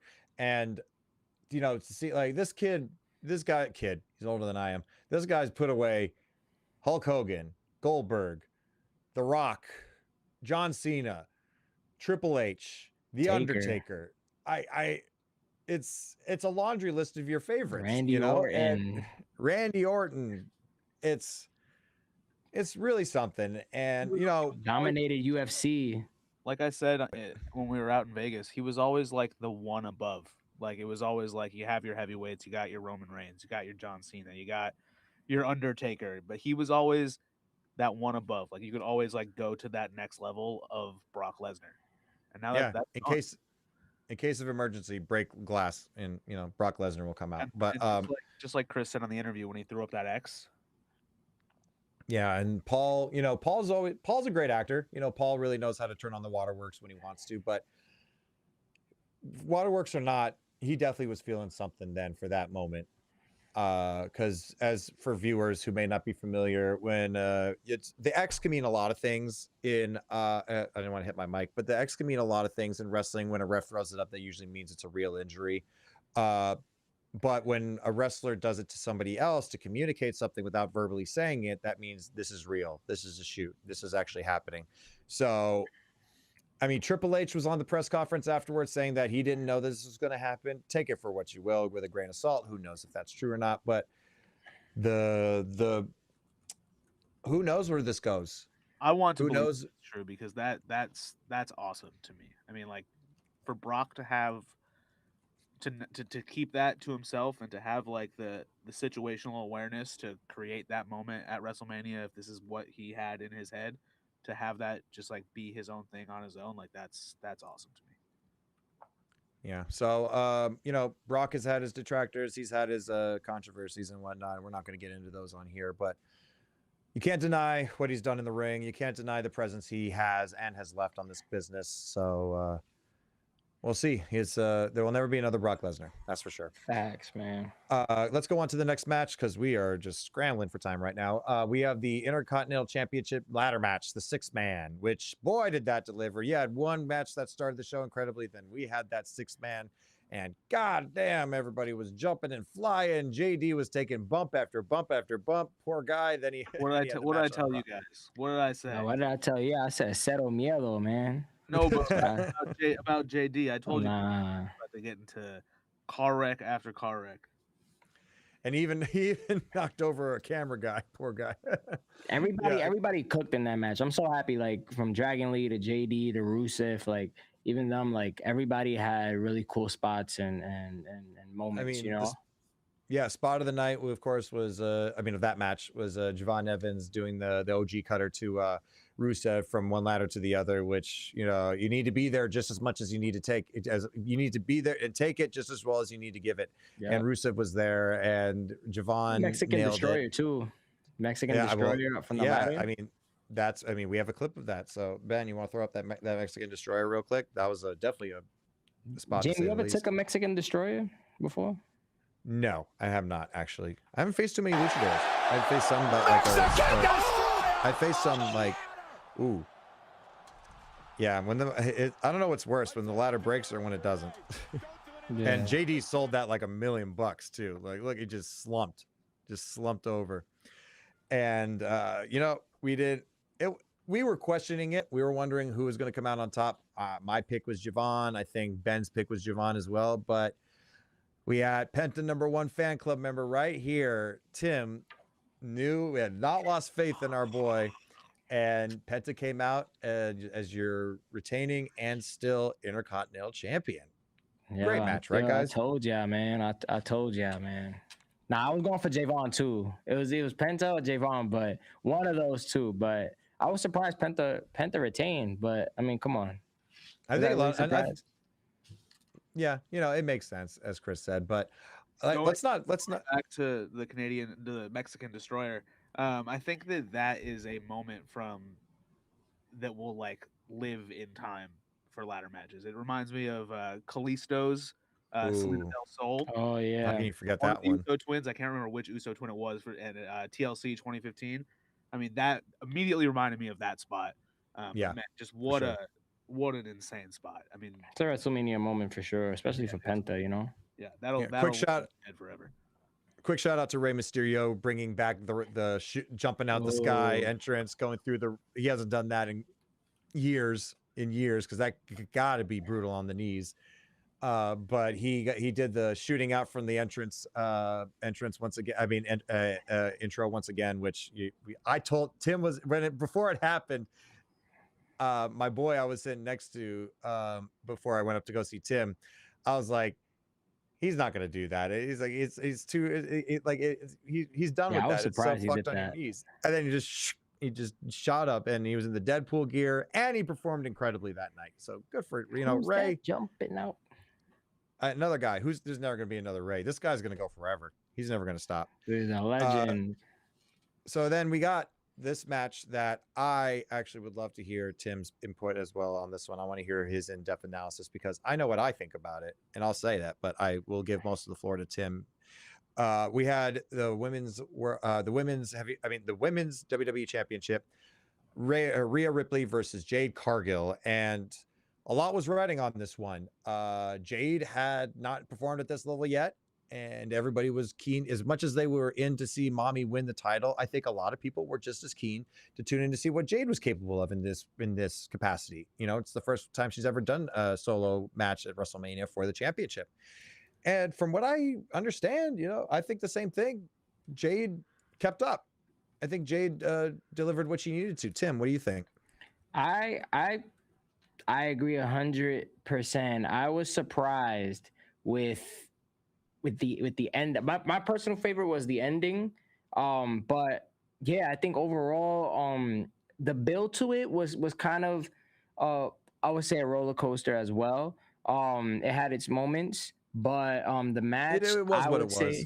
Yeah, exactly. It was what it was, but I think for what it was, the match delivered. And I think for WrestleMania, Jade Cargill defending her championship, I think she successfully defended it. And you know, in regards to like the match, Rhea Ripley won the title, but it was if I was Jade, I would be happy with the performance. You know, the ending, you know, just Rhea going for her finisher, Jade hitting her finisher, trying to hit her finisher, and then Rhea hitting her finisher. It was just like, wait, what's happening? Is Jade gonna hit it? Rhea gonna hit it? And then Rhea hits it. And then we have a new champion. Was that a delayed Complex Graps curse? Delayed. Well, I mean, now we're just opening up the realm of possibilities to anything. Danhausen said there's no more curses. Yeah, the man himself said, the man who could do it, the one man who could fix this whole thing said that we aren't cursed. Like, he also uncursed the Mets, and they still haven't won. So I don't know about Danhausen's uncursing powers. I know he can curse, but I don't know if he can uncurse. So I mean, he's not God. You know, that's only so much this man is capable of. But yeah, I think the match was, you know, for what it was, the build. I would I give it to them. I give it to them. I just thought Jade was gonna win, but I want to see where does Jade go from here. Where does Jade, B5, Michin, where do they go from here? Also, I just want to add, I see. Sorry, Jamie. I also see Io Sky. I don't know. I got a funny feeling with Io Sky, man. I smell a heel turn coming from Io, but that's just me. Later on down the line, or maybe from Rhea. I don't know. I see them two going at it for the championship later on. Rhea's on SmackDown now, though. Yeah, Rhea's gone. Rhea's gone. They basically got divorced. They kissed goodbye almost. But I mean, in terms of Io potentially going after, in terms of Io going after Liv, maybe that's entirely possible as a heel. But I think Jade, now in the position that she's in, she needs to turn things up. Yeah, I think that Jade, now that she doesn't have the belt and she has suffered a loss at WrestleMania, because she hasn't lost at WrestleMania yet in any capacity. Jade may be a killer already, but I think we need to see a darker side of Jade going forward right now after this loss that she sustained, because I think if she's just Jade as Jade has always been, I think that she's going to lose some steam in terms of her momentum. I think that she needs to go to another level after this, and I hope she does, because Jade is a great competitor. She's a great talent, so I only hope the best things for her future in this. Let's go on down. We had Trick Williams versus Sami Zayn for the United States Championship. As always, Trick Williams was accompanied by Lil Yachty, who gave him quite the intro. I mean, this kid was made for this shit, in terms of his talking on the mic. And the match was, I think the match, even though, again, these matches were definitely hampered by time restrictions, and this match was no exception. But I think given what they had, I think they did all right. What do you think, Tim? Yeah. No, yeah, I agree. Did you see Trick Williams' entrance? He had the white carpet follow him throughout the entire ramp. I think they gave him a grand entrance. The CVS receipt. Yeah, everybody called it the CVS receipt. The CVS entrance. receipt, yeah. Yeah. But I'm happy for Trick, man. I think it was timing. I think we already knew that was coming. It would have been cool to have Carmelo in the mix, but Sammy and Trick definitely, I wasn't expecting nothing less from these two, and especially with Lil Yachty in it, that was fun. But yeah, man, I'm really happy for Trick Williams. The momentum that Trick Williams has right now from social media, the fans, is just insane. So I think this run as the United States champion with Trick Williams is going to be epic. And yeah, I mean, let's see, could Melo get back in the picture? I don't know. I'm just excited to see Trick Williams wrestle on SmackDown every week. I mean, we already know he's gonna keep doing the open challenge. I mean, I'd be shocked if he didn't. Yep. So I'm just excited that we're gonna get to see that guy putting on bangers every single week. Mm-hmm. This is gonna be a fun reign for sure. The match is, I think the match in terms of was it anything like I said, 5-star?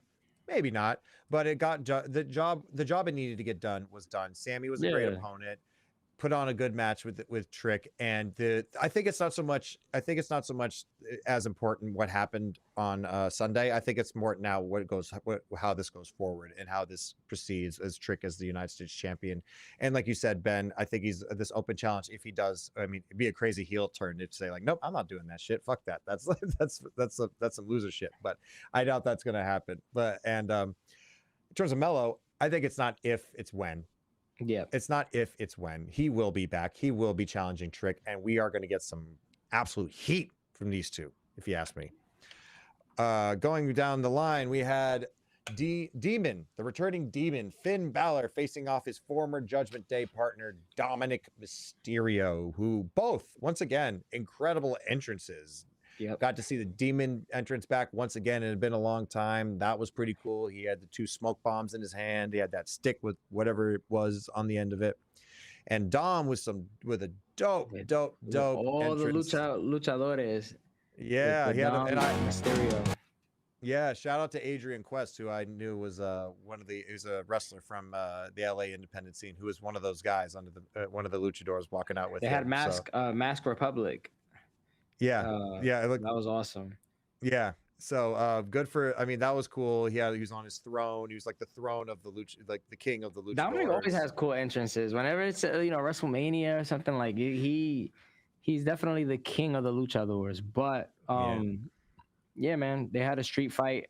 Like we keep saying, I wish it was just a little bit longer, but I think just having the demon return Finn Balor alone was really cool. What did you think about the match, Jamie?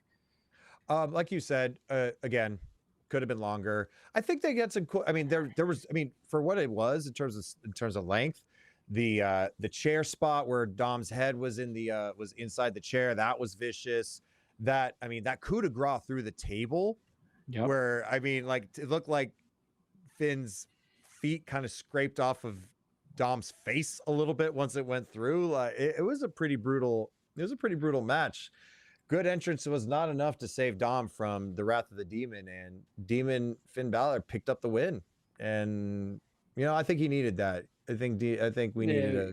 He couldn't lose. He couldn't afford to lose, man. But I think as we all mentioned, Finn is due for another good run in the company, and I think we're getting it right now. So I need a world title on Finn Balor, man. He's still. I mean, he hasn't had one since that injury.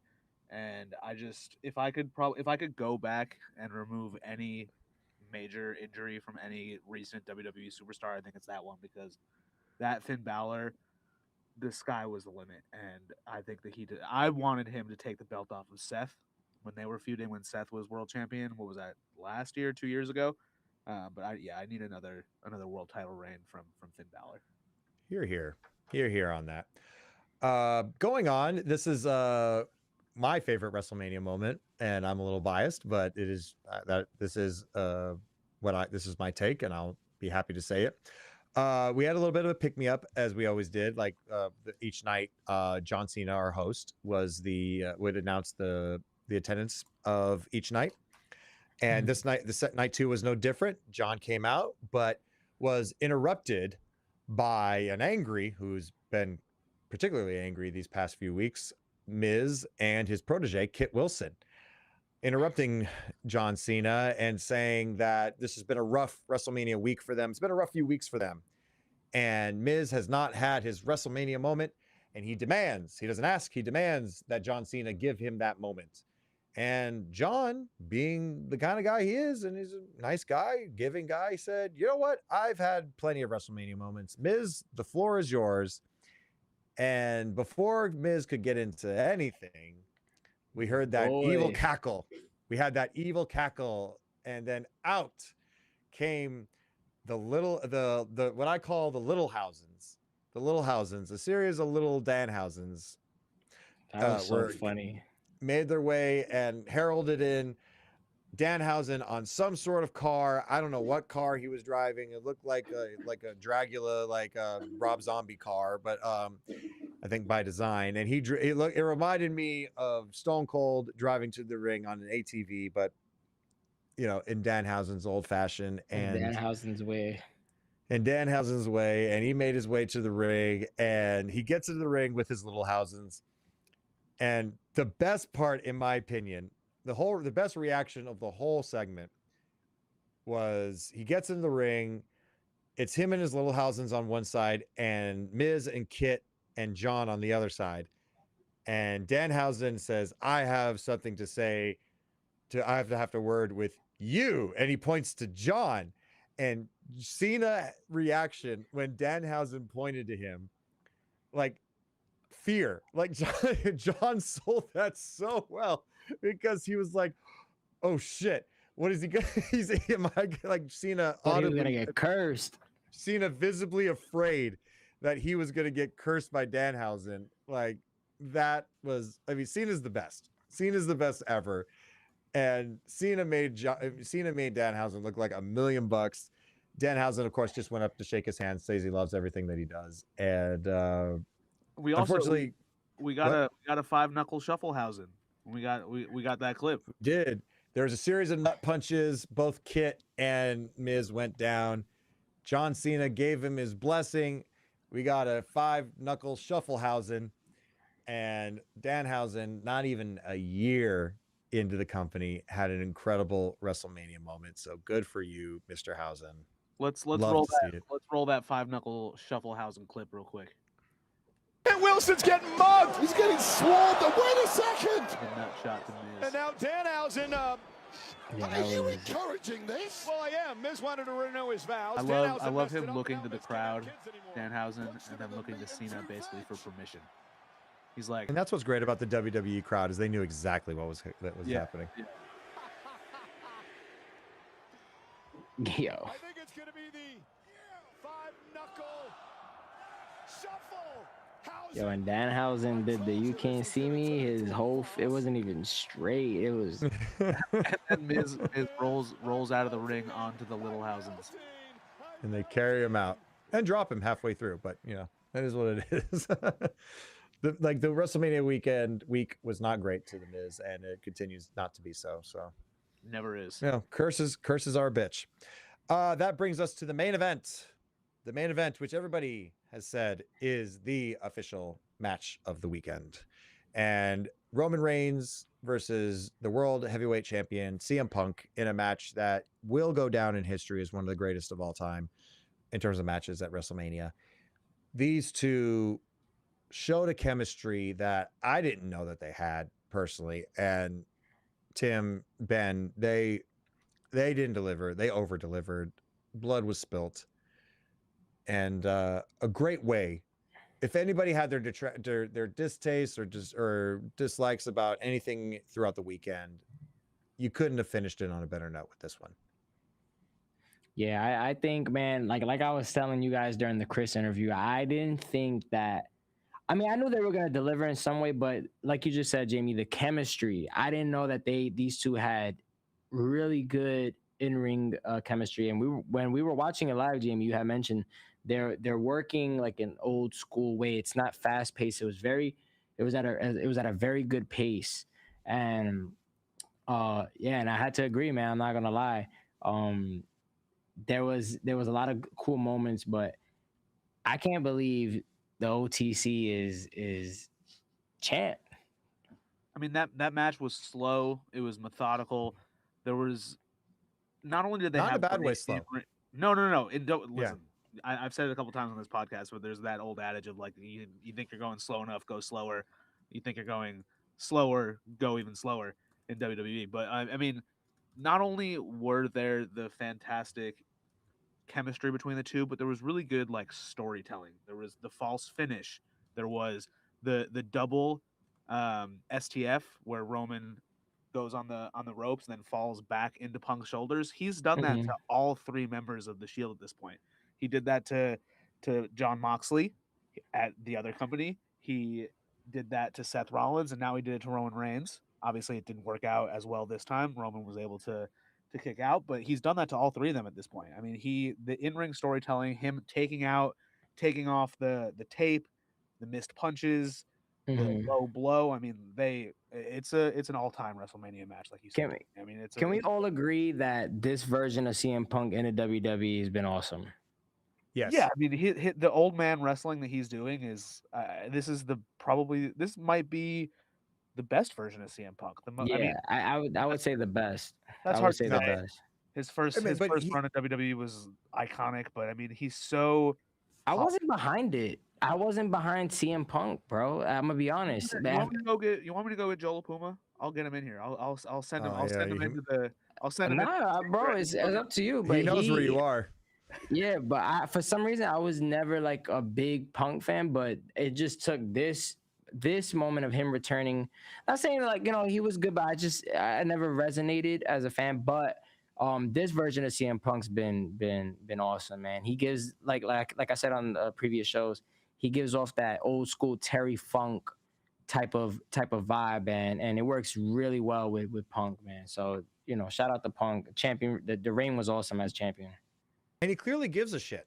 This is what's the difference between now and then. Like, I mean, I'm not saying he never gave a shit, but he's having fun. He's in a good place mentally. He's got like his wife around. He's being a mentor to all these younger guys and girls.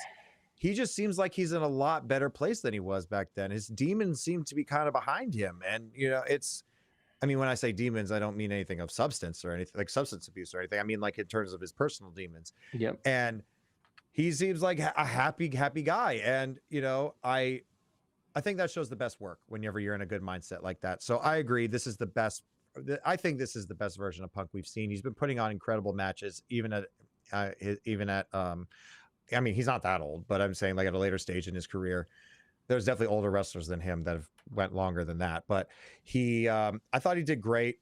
We have a new champion. Roman Reigns is promised to be a full-timer, whatever that means in his world. So we'll see what happens. It's the landscape has changed. And let's get into Raw a little bit. We have time for a little bit of Raw, don't we, Ben? Yeah, I think we can hit the top level highlights. The top levels, yeah. We still got those Alba Fyre and Ricky Saints interviews to get into, so I want to be a little. Yeah, we'll streamline this. Okay, of course, WrestleMania takes up a lot of time, so sorry, we're not going to go into the weeds of Monday Night Raw. But you guys hit some of the highlights with Chris as well, so. Yeah, so of course we got that awesome. Oh, but we started off Monday Night Raw. The Raw after WrestleMania, always fun with that awesome entrance from Obafemi, the celebrating conqueror, made his way to the ring, and we thought he was going to talk about. He's going to thank the fans, thank the people that rode with him. Nah, we didn't get any of that. Tim, let's see this entrance because we got 2 Oba entrances for this one. So let's run it.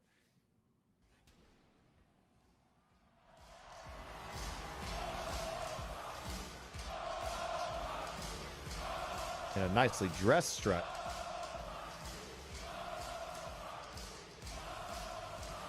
Oba dressy. To watch. Oh, we got a Roman Reigns fan right there. Always fun to watch those. But he didn't have much to say, Tim, did he? Yeah, he literally just was there. The ruler's here. He said something along those lines. The ruler is here. The ruler has arrived. The ruler has arrived, yeah. But the crowd was just, but. I give it to you guys, man. I'm looking forward to this era of Obafemi. He conquered the beast. What's in store for him, man? I don't know, but it's nothing but greatness. That's all I could say. Simple mic drop, very reminiscent of after Roman Reigns beat Undertaker when he said, "This is my yard now." So good parallel. I really enjoyed that. Next up, next topic we want to touch on. There was a quick, there was a fun little tag team match between the Kabuki Warriors and Io Sky and Rhea Ripley, and Rhea and Io won. But unfortunately, since as Ben mentioned, Rhea Ripley is now the WWE Women's Champion, which means that she is no longer on Raw. And that also means that we have to see at least for now, the breaking up of a beautiful friendship between Io Sky and Rhea Ripley. And we have a clip of that as well, don't we, Ben? Or is that an asset? Is that just a pic? That's just a picture. I'm sorry. I can't tell what is what. But they do say goodbye. Unfortunately, they were fun. They had definitely a fun run. I hate to see these two split up, but sometimes you got to go spread your own wings. And thank you for all the memories, Io and Rhea. We hope to see you guys together again soon. This one was fun. So we had a little backstage going back and forth between Penta and Javon Evans. Basically, Javon Evans saying that he's still in the hunt. He's still looking at the Intercontinental Championship. But we had our first arrival from the NXT roster onto the main roster, and that was Tim. Ethan Paige. All ego, Ethan Paige, man. These two went at it. We had an interference by Rusev. We did have a match. We did have a match between the two. Yes, sorry to preface that. That didn't come until later, but yes, go on. Yeah. No, so we got a match between the two. Rusev interfered. And then we got Ethan Paige winning. So Ethan Paige from NXT. I mean, now he's part of the main roster, which definitely 100% deserves it. Yeah, man, it's a new era. It's crazy. The guys from NXT, now it's that time, 2026, after WrestleMania 42. The call-ups have been. I think it was a really good call-up this episode of Raw. This show. Absolutely. If you're a 2K26 player like I am, and I know Tim is, this part, the night after WrestleMania is settled and the Monday Night Raw after WrestleMania's happened, it's fun to update your rosters and shit. Be like, oh, now I'm like, it's universe mode. Yeah, it's fun. So seeing Ethan Page again brought up was great. He showed what I liked about his debut is he showed exactly the kind of guy he is from the jump. Gave us a really good, clear idea of what Ethan Page is all about. So he's going to be a welcome addition to the roster, no doubt, no doubt.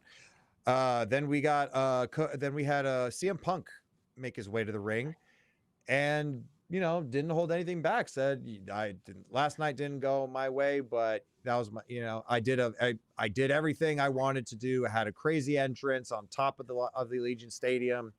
I came out to AFI, which was cool. Had an incredible match. Had a jacket that represented all the friends and loved ones that he had lost along the way to this match, and that he may not have won, but he is proud of what he did, and he's not going anywhere. He's going to stick around, and you never know when they said the magic words. You never know when another opportunity is going to fall out of the sky, and that leads us to Tim.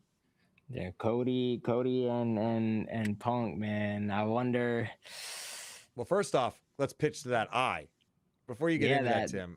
That eye, man. I mean, Cody's eye is. I feel so bad for Cody. We had that incident with Travis, and he's just it's his face, man. He keeps getting banged up, bruised up, but it looks really, really bad. That's your moneymaker, man. That's and it's really bad, man. That eye looks brutal, and like you said, pictures that you see like outside of Raw, just him, I know he's taking pictures with people and stuff, and it's like, man, that's between Liv Morgan's bruise, and then we got Cody bruised up. It's like everybody's getting busted open. It's like Raw's kind of wrestling's kind of now just everybody's getting banged up. It's getting hardcore again. Yeah. Intentionally or not, that's a stiff one that Cody's gonna be showing for a while. I guess Punk's entrance that he does, where he comes out to no music and then the music hits after it's clobbering time. I guess that's just his now. I think that wasn't just at Mania. I think that's interesting. Yeah, I think he wants to feel that. Maybe his career's coming to the end. Maybe he wants to feel that energy, and then let the music, just to switch it up.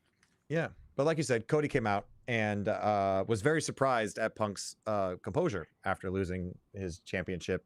Said, the old Punk may not have acted the same way, so he's happy for him. But Punk, Tim, tell us, Punk had his eyes set on something. He seemed to notice. He wants that gold, man.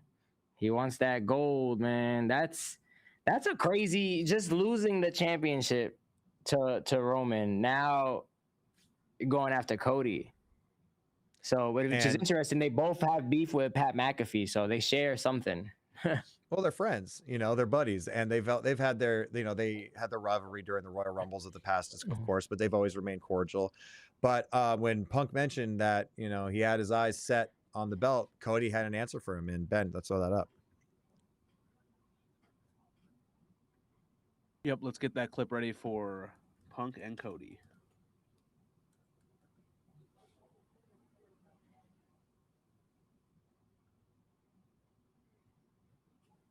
Keep being champion. Keep winning. The path for me, I just got to stay ready.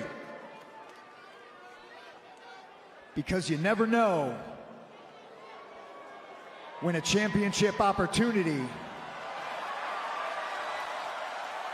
is just going to fall out of the sky.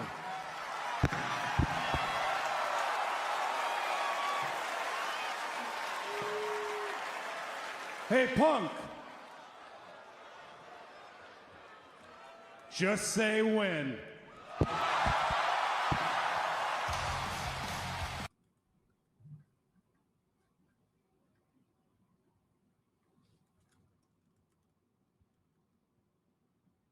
That moment was Cody, just that mic drop at the end. That is killer stuff. And unfortunately, even though that was incredible, saying, and just say whenever you want, Punk, we'll run this back, which, I think the potential for that is incredible. Unfortunately, ladies and gentlemen, we're rolling low on time. There was so much more that happened on Monday Night Raw. You had Roman Crazy Reigns, week. and you had Jacob Fatu coming out and challenging Roman for Backlash. So many things happened. There was other called up. We had Sol Ruka put on an incredible match with Liv Morgan. We had the returning Street Profits. So many things happened, but unfortunately, we are only given so much time on this show, and we have some of these interviews that we want to show you guys. So, ladies and gentlemen, I want to cut to these right quick. We have an interview. We have interviews with Ricky Saints and Alba Fyre that didn't make the original stream. So please, these are great interviews, great talents. We really got some good stuff out of them. So please check these interviews out. Oh, hi, how are you? Hi, how are we? Hey, how are you doing, Tim? Nice to meet you. Hi, Alba. Hello. How you doing? Hi. Ben. Ben. Hello. Hi, guys. How are you feeling today? We in Vegas right now. It's WrestleMania season. The energy's crazy. How you feeling? Do you know, when you come here, as soon as you hit the hotel, you see all the fans, you can tell there's just this electricity, there's a buzz about it, and it's hard not to let that infect you. And yeah, we're here early morning and everyone's got a smile on their face. It's great. I mean, it's everybody. Like the energy is certainly palpable here, and you know, you've had quite ever since your journey through NXT and then now onto the main roster. It's been one to watch for sure. I mean, it's been very entertaining, and you know, I feel like your time in NXT versus your time on the main roster, you've been able to flex different muscles of yours. Yes. You know, it's your current iteration is not vastly, but it's like. It's a different version of you. You went back a few years and compared Kaylee Ray to Alba Fyre, it's very, very different people. Yes. And for me, that's a great thing about wrestling is sometimes you can be doing this really serious things and other times you can be going and slipping on banana peels and it's still just as fun and I'm not pigeonholed into one thing. So yeah, it's been great to kind of like, as you said, flex a little bit. I mean, it's because at the end of the day, everybody wants to be entertained on these things. Yes, and I think it's one of the if not the most important thing that people get to not only worry about the safety of whatever's happening, but you know, people need a pick me up. Yes. You know, it's I mean, it's a fully encompassing medium that you guys do. And that being said, I feel like you still have that old you that you can unleash at any. We've been there somewhere. Yeah, I think we're going to see her again sooner than later. Maybe. And when you're on SmackDown and you know you're surrounded by all this talent and it's easy to get lost in a lot of these people because there's so much talent. I mean, anybody could. And is there a way that, like, I guess they always say maximize your TV time, you know? Yes. Yeah. I think that is the most important thing because sometimes you could have 5 minutes, sometimes you've got 10 seconds, and I think Chelsea's really good for no matter how much time you get, you make the most of it, and that's reminded me that, oh no, you're right, you don't need a lot of time to go out and be entertaining or do something funny, like just take a couple of seconds. Absolutely. Chelsea is somebody that I think has done exactly that. She's maximized every single opportunity that she's been given, and I've heard her say in the past that I don't think she's ever said no. She doesn't say no. No, I don't think she knows. I don't think she knows how to spell no. Never mind say no. So what have you learned from her other than that's kind of helped you in your career, helped you grow into this kind of like newer version of you that we're seeing? Well, like that, just I feel like we all have to kind of be like that. Is like you take every opportunity, but seeing it happen with Chelsea, like real time, it's like, oh no, like there is no off days, there is no you go hard with this. Even if you are slipping on banana peels, we go hard slipping on banana peels. Like, I mean, people are loving what you guys are doing. We love what we're doing, and I hope that shows to other people. Absolutely. How do you, no. I was gonna say, how do you use? Because you said slipping on the banana peels and those moments. How do you overcome those moments when, you know, I'm sure like when you're down, you might get in your head and you know those thoughts. You know, how do you overcome that and push yourself to keep going? I think as well, like, what we do can be so serious, and if you take yourself so seriously, I think you could end up being very, very miserable. I don't think we have to win to be having a good time. Like, someone's always going to have to lose in this business for someone else to win, and I feel like years ago especially, I had a lot of people willing to lose so that I could win. And that just kind of comes round in circles. Now it's my time to lose to let other people win, if that makes sense.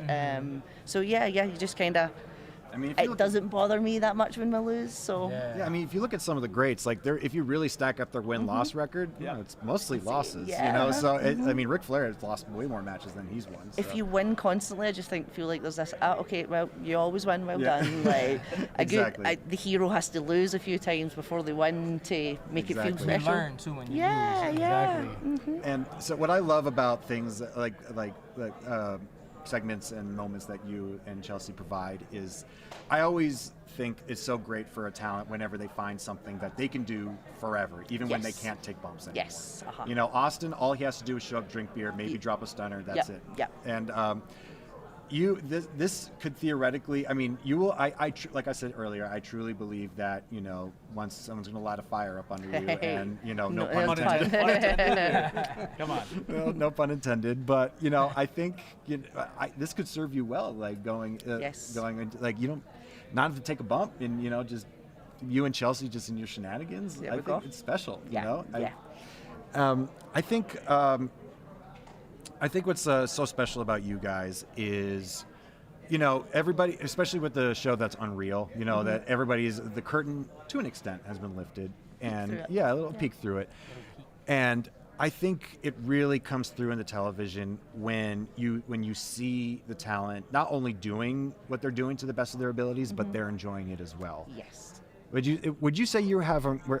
I hate to stack two eras together, but are you having more fun now than you were when you were just, you know, fighting and putting people away and stuff like that? That's a hard question because it's two very different yeah. things. But then, like, if you go all the way back to the independent scene, you would find me and Piper having birthday party matches, and even then we were so serious in some companies, but in other companies we got to have fun and just do it. So it's always kind of been there.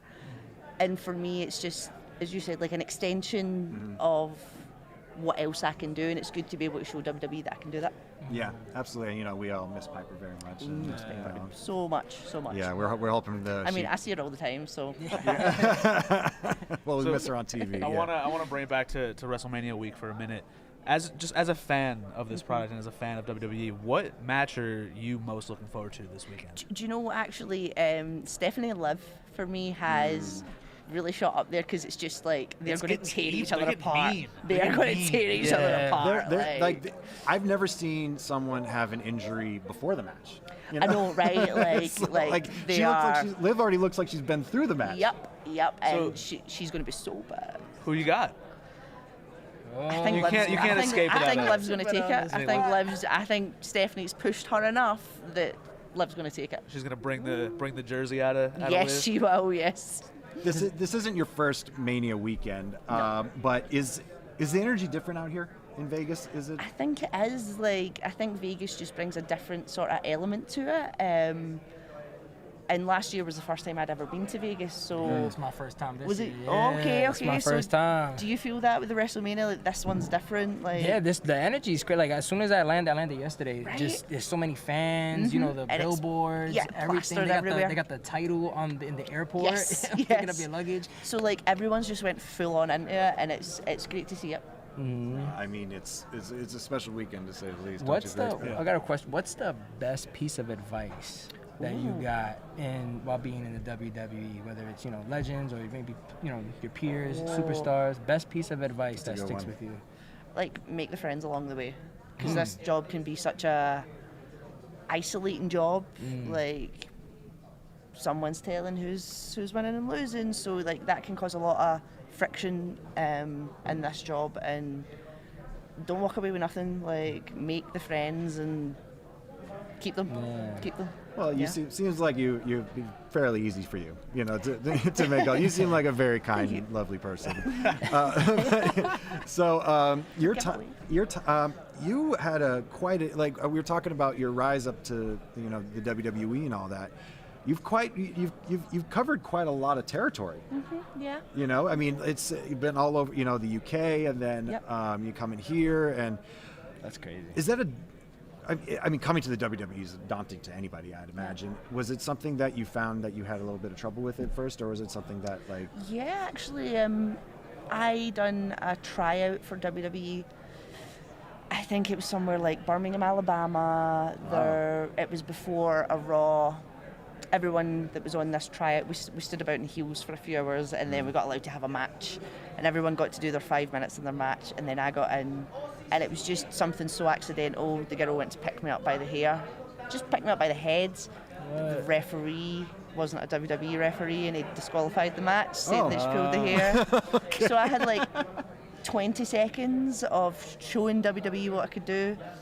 And it was ding, ding, ding, ring the bell. And when we looked at Mr. Regal, he went, sorry, kid, that's all we've got today. And then after that, I never got a tryout. Every time they were close, they'd be like, yeah, we've seen what you can do. And I was like, no, you're not. No, that's crazy. So it went so long. They hired my friends from the tryouts and stuff, and they were like, no, we've seen what you can do. Like, we'll keep you in mind. And then it wasn't until NXT UK had started that I was doing some other things as well. On the independents, I worked really hard to make sure that I was everywhere and anywhere that I could be. I'd go to Japan, I'd come back for a day, I'd go to America, I'd come back, we'd go into Europe. So I was working hard to the point that it was like, you can't deny me this. Right. And then they came to me and offered me something for NXT UK. So yeah, never done the tryouts like everybody said, never done the... That's easily the craziest tryout story I've ever heard. Like, it's not even, it's a tryout. 20 seconds of a match. And the fact that William Regal was like, no, it's a tryout match. Nobody's he's like, that's what the ref said. It's before Raw, so like wrestlers are starting to like come round so that they can start. Like, they were there too. John Cena was like sitting in the rafters, and I was like, oh my god, what's happened? Like, yeah, so that was probably close to like 10 years ago now. So the rules are the rules. What the ref says, even in a tryout match. He wasn't a WWE ref, and he was also just trying out. And I think he was just like, oh, I seen someone on the hair. He's trying to do the best for his job. I imagine that he's still fighting for his shot. Who knows? Everybody knows. Like, and again, you can't complain. You just need to thank you. Yeah. Okay, and walk out. You're here now. So we're here now. Yeah, we're in Vegas, WrestleMania 42. It's insane. It is insane. I think we have time for one more. Tim, you got something? I was just gonna say, like, what can we expect from you for the rest of 2026? Oh, that's exciting. But you know, we keep on moving. Like I've been saying all day, we need to get Chelsea the main title. Maybe if she's got the main title, I can have like a wee United States title or something. I'll take that one off her hands. As long as she's got the main title, you know, we're working to that. We're working to that. I'm excited for that one. Thank you. That sounds good. Well, amazing. Thank you so much for joining us. Thank you so much for having me, guys. It's been a pleasure. Awesome. Thank you. Wonderful. NXT UK during COVID, that was like, that was a special hardcore time. That time, like, yeah. I think that was the best like matches across the board. Getting beaten up in a warehouse with no one there by Miko Satomura. Give me it all day. Like a pleasure to be able to work with her during that. Like the fact that she came in and done that is. Oh well, you were a stand-up for sure during that time. Thank you. Absolutely. And it was as I said, pleasure that she was able to come in and do so much with us. So. That was great. Awesome. Thank you. Pleasure, guys. Thank you so much. Thank you. Let me lean over. Thank you. Take care. Thank you, guys. Have a good weekend. You too. Yeah, this weekend is gonna. Yo, what a fantastic interview with Alba Fyre. And now, guys, we're gonna tune in to our interview with Ricky Saints. Let's get that going, y'all.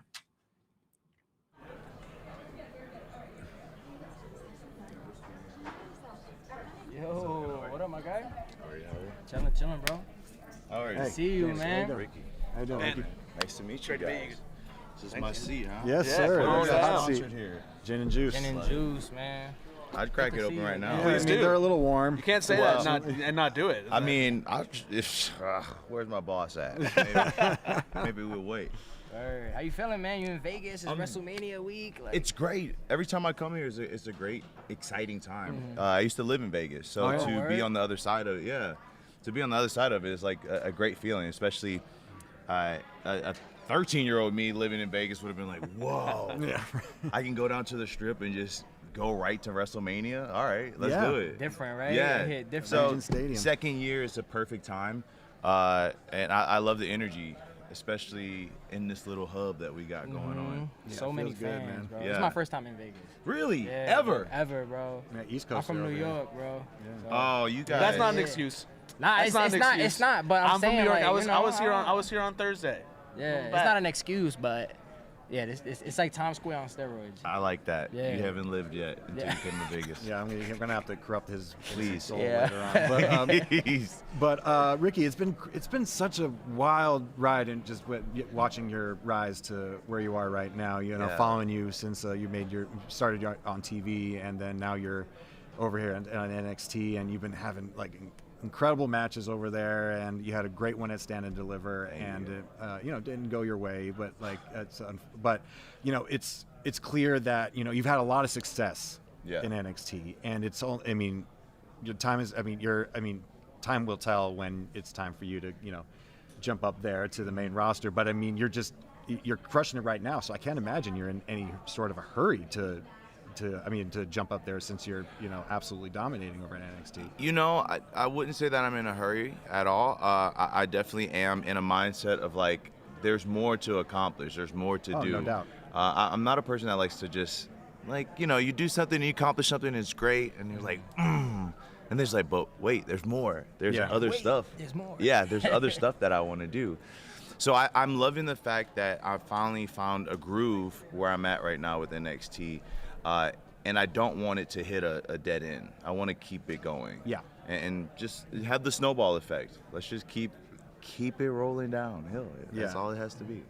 Do you get any being here at Wrestle, because you're in NXT, but do you get any inspiration or any new goals that you want to achieve now, since in this season, still early, kind of 2026, is there anything that you want to accomplish? Yeah, put my face up on the little screen outside. That's what I want. At the very least. Yeah, I want my face up on the screen at night when I'm drunk at 3 a.m. I want to look up. Oh my gosh, wow! I want that. That's what I want. That's the biggest goal there. That's gonna be sick. Yeah, it's mad ads too. A lot of ads. WWE. I'm like, yo, this is crazy. I'm on an LED screen. That's crazy. Yeah, that's insane. That's the goal for right now. So you're part of the newer generation of NXT in terms of Shawn Michaels is running the ship now, and if everybody, I'm sure there's so many people that are established right now that would have killed to be in a position to have learned under the Shawn Michaels learning tree, because he wasn't always there as permanent as he is now. Right. Has that really? You've been established before coming into NXT. You've gotten your feet wet quite a bit before then. Yeah. And was it a vast change going into this realm, or No, not at all. I think you got to realize I've been to different promotions. Absolutely. NWA, AEW. I was doing the indies, so I've gotten used to how different things are in these types of promotions. I've gotten used to different personalities, different bosses. I will say that Sean's really good with identifying, hey, you have done something on your own. So really, I can only help you improve in those areas. I really can't just teach you from scratch, because you already figured it out on your own. So you're already at a good starting point. In addition to that, Sean's really good at seeing things that I never saw from a perspective of being the wrestler, of being the guy who's doing it. There's different things that he offers to me that I find to be so it's a treasure. It's a huge treasure. So yeah, I'm entirely blessed to be able to sit under Sean's learning tree, because who would have thought, right? Who would have thought? Yeah, no, that's crazy. Shawn Michaels, legendary. Yeah, bro. it's odd when you think about it from the top down view. I go, wow. Okay. Is there really one special. thing that he quote you, or that's Man, maybe you a stole my quote question, or something? Tim. Oh, Yeah, that was you you. stole my man been trying to talk. Go. No, you already asked it. Let's hear it in your way, though. Yeah, All let's right. hear it. What is the best piece of it? What's the best piece of advice specifically that Sean has given you since you've been in NXT? Specifically, Sean. Specifically, that's a spin Sean. off the Yeah, question. I had to, got to remix the question a little bit. Well, he's really big on don't forget what brought you to the dance. Yeah. And that's in terms of talent. That's in terms of the fans. Yeah. Don't forget. That's so important. Yeah. And that's kind of a thing that I've always thought too. Without it, what am I doing? The lifeline of this whole thing is essentially the fans, right, and then us. So that's the biggest thing, and I always think about that when I'm out there wrestling. So another one for you. So I feel like NXT, that it's this small group that has so much pride of representing NXT. Yeah. And I'm curious what your take is on that. We had Joe Hendry on the show a couple weeks ago, and Jamie asked a similar question of what goals do you have after NXT? What do you want to do? And Joe was just I'm focused on the now. You know, he was NXT champion at the time. I got this belt. I want to represent it as best as I can. But NXT always feels like, I don't want to say that you have a chip on your shoulder in NXT, but there's just so much pride that comes with NXT. And I'm curious to hear your take on that. I think it's because of how people may view NXT, right? Okay. It's always like the little brother. The minor leagues. Yeah, it's always, I wouldn't say minor leagues, you know. Hold on. But that's what other people say. But yeah, that's what they say. That's what other people say. But it's always that type of feeling of just like, it's okay. You play here and we'll play up here, right? Yeah. And so I think that kind of travels through people where they want to basically be more than that. Yeah. No, I'm not going to just sit in this box that you tell me to, because I have way more passion and way more talent than most people do. And they want to push that out there. So that's from even the person just starting at NXT to the oldest person there. They all share the same feeling of it. Gotcha. I think it speaks to your character, not just your character, but like who you are. That, you know, there's a lot of people. There's a very select few people that when they jump over to this side of the pond, and that they get to retain who they are. Yeah. You know, they're not changed all that much. Right. And you are one of those few people. And so they obviously see something that you've already, like Sean said, like, don't forget what brought you to the dance, and you clearly haven't. So, but that being said, so the most recent PLE you guys had, Stand and Deliver, you really had, I mean, you really had a shot at that championship. And you know, I thought you were gonna take it at points, but like you weren't even part of, so you weren't even part of the finish. You know, like you were like the deciding pin, you weren't pinned essentially. So. Is Tony D'Angelo someone that, you know, you think? Do you have his number? Do you think this is someone I can beat him? No, I don't. I think you know that you can beat him. Okay. I think you know that. I think we know you well enough that your confidence is not lacking. But is it only a matter of time before you two face up one on one? Absolutely. I still have to become 2-time NXT champion just because. You need that. Why not? I need that. I just need to say I did it. Then when we have these conversations, we'll just talk about that. Yeah. Hey, you're kind of like the third guy in a list of people of your 2-time NXT champion. How crazy is that? I go, yeah. No big deal. I don't know. You know? I mean, what's better than one? You know, two. I feel like you're one of the top most confident guys in NXT. But before going into NXT, were there any like doubts or like anything that you was doubting, like, oh, will I be able to manage in NXT or, you know, handle or? No, there was never any doubts, but there was a lot of pressure I put on myself to exceed what I've done and who I was in the past, and that's a hard thing to put yourself into, because it will mess things up if you let it, and you're such a very slippery slope with that type of mindset. So I had to be a little bit better in how I navigated my career here, because I don't want to mess it up. The worst thing to do is get in your own way. So how do you navigate it? Well, the best way I know how is obviously believing in myself, but also knowing, like, you have to allow yourself some grace. Things mess up, you got to allow yourself some grace. That's it. Yeah.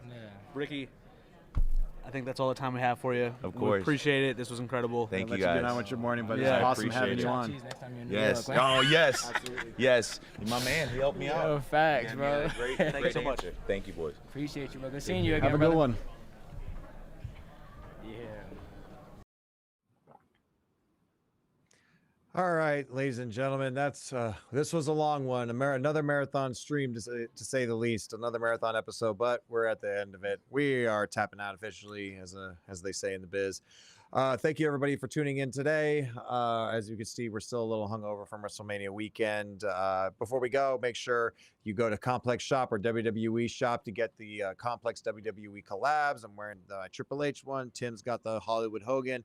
Also, if you want to wear the hat that Dennis Rodman wore during his Hall of Fame induction, that's also up there as well. The NWO hat. So please go on and get that stuff while you can. Thank you to everybody once again. Tim, love you, man. Thank you so much for joining us every week and making this as fun as it could possibly be. Ben, thank you for all the help once again. Everybody at Complex New York for making sure the production goes smoothly. And we'll see you back next week. Same time, same channel. Please subscribe to the Complex YouTube page. Subscribe to everywhere you get your podcasts. either on Spotify or Apple or wherever it is. Also, ring the bell on the YouTube page to know when we are going live, just in case you forget. So please tune in next week, and we will see you then. Peace, y'all.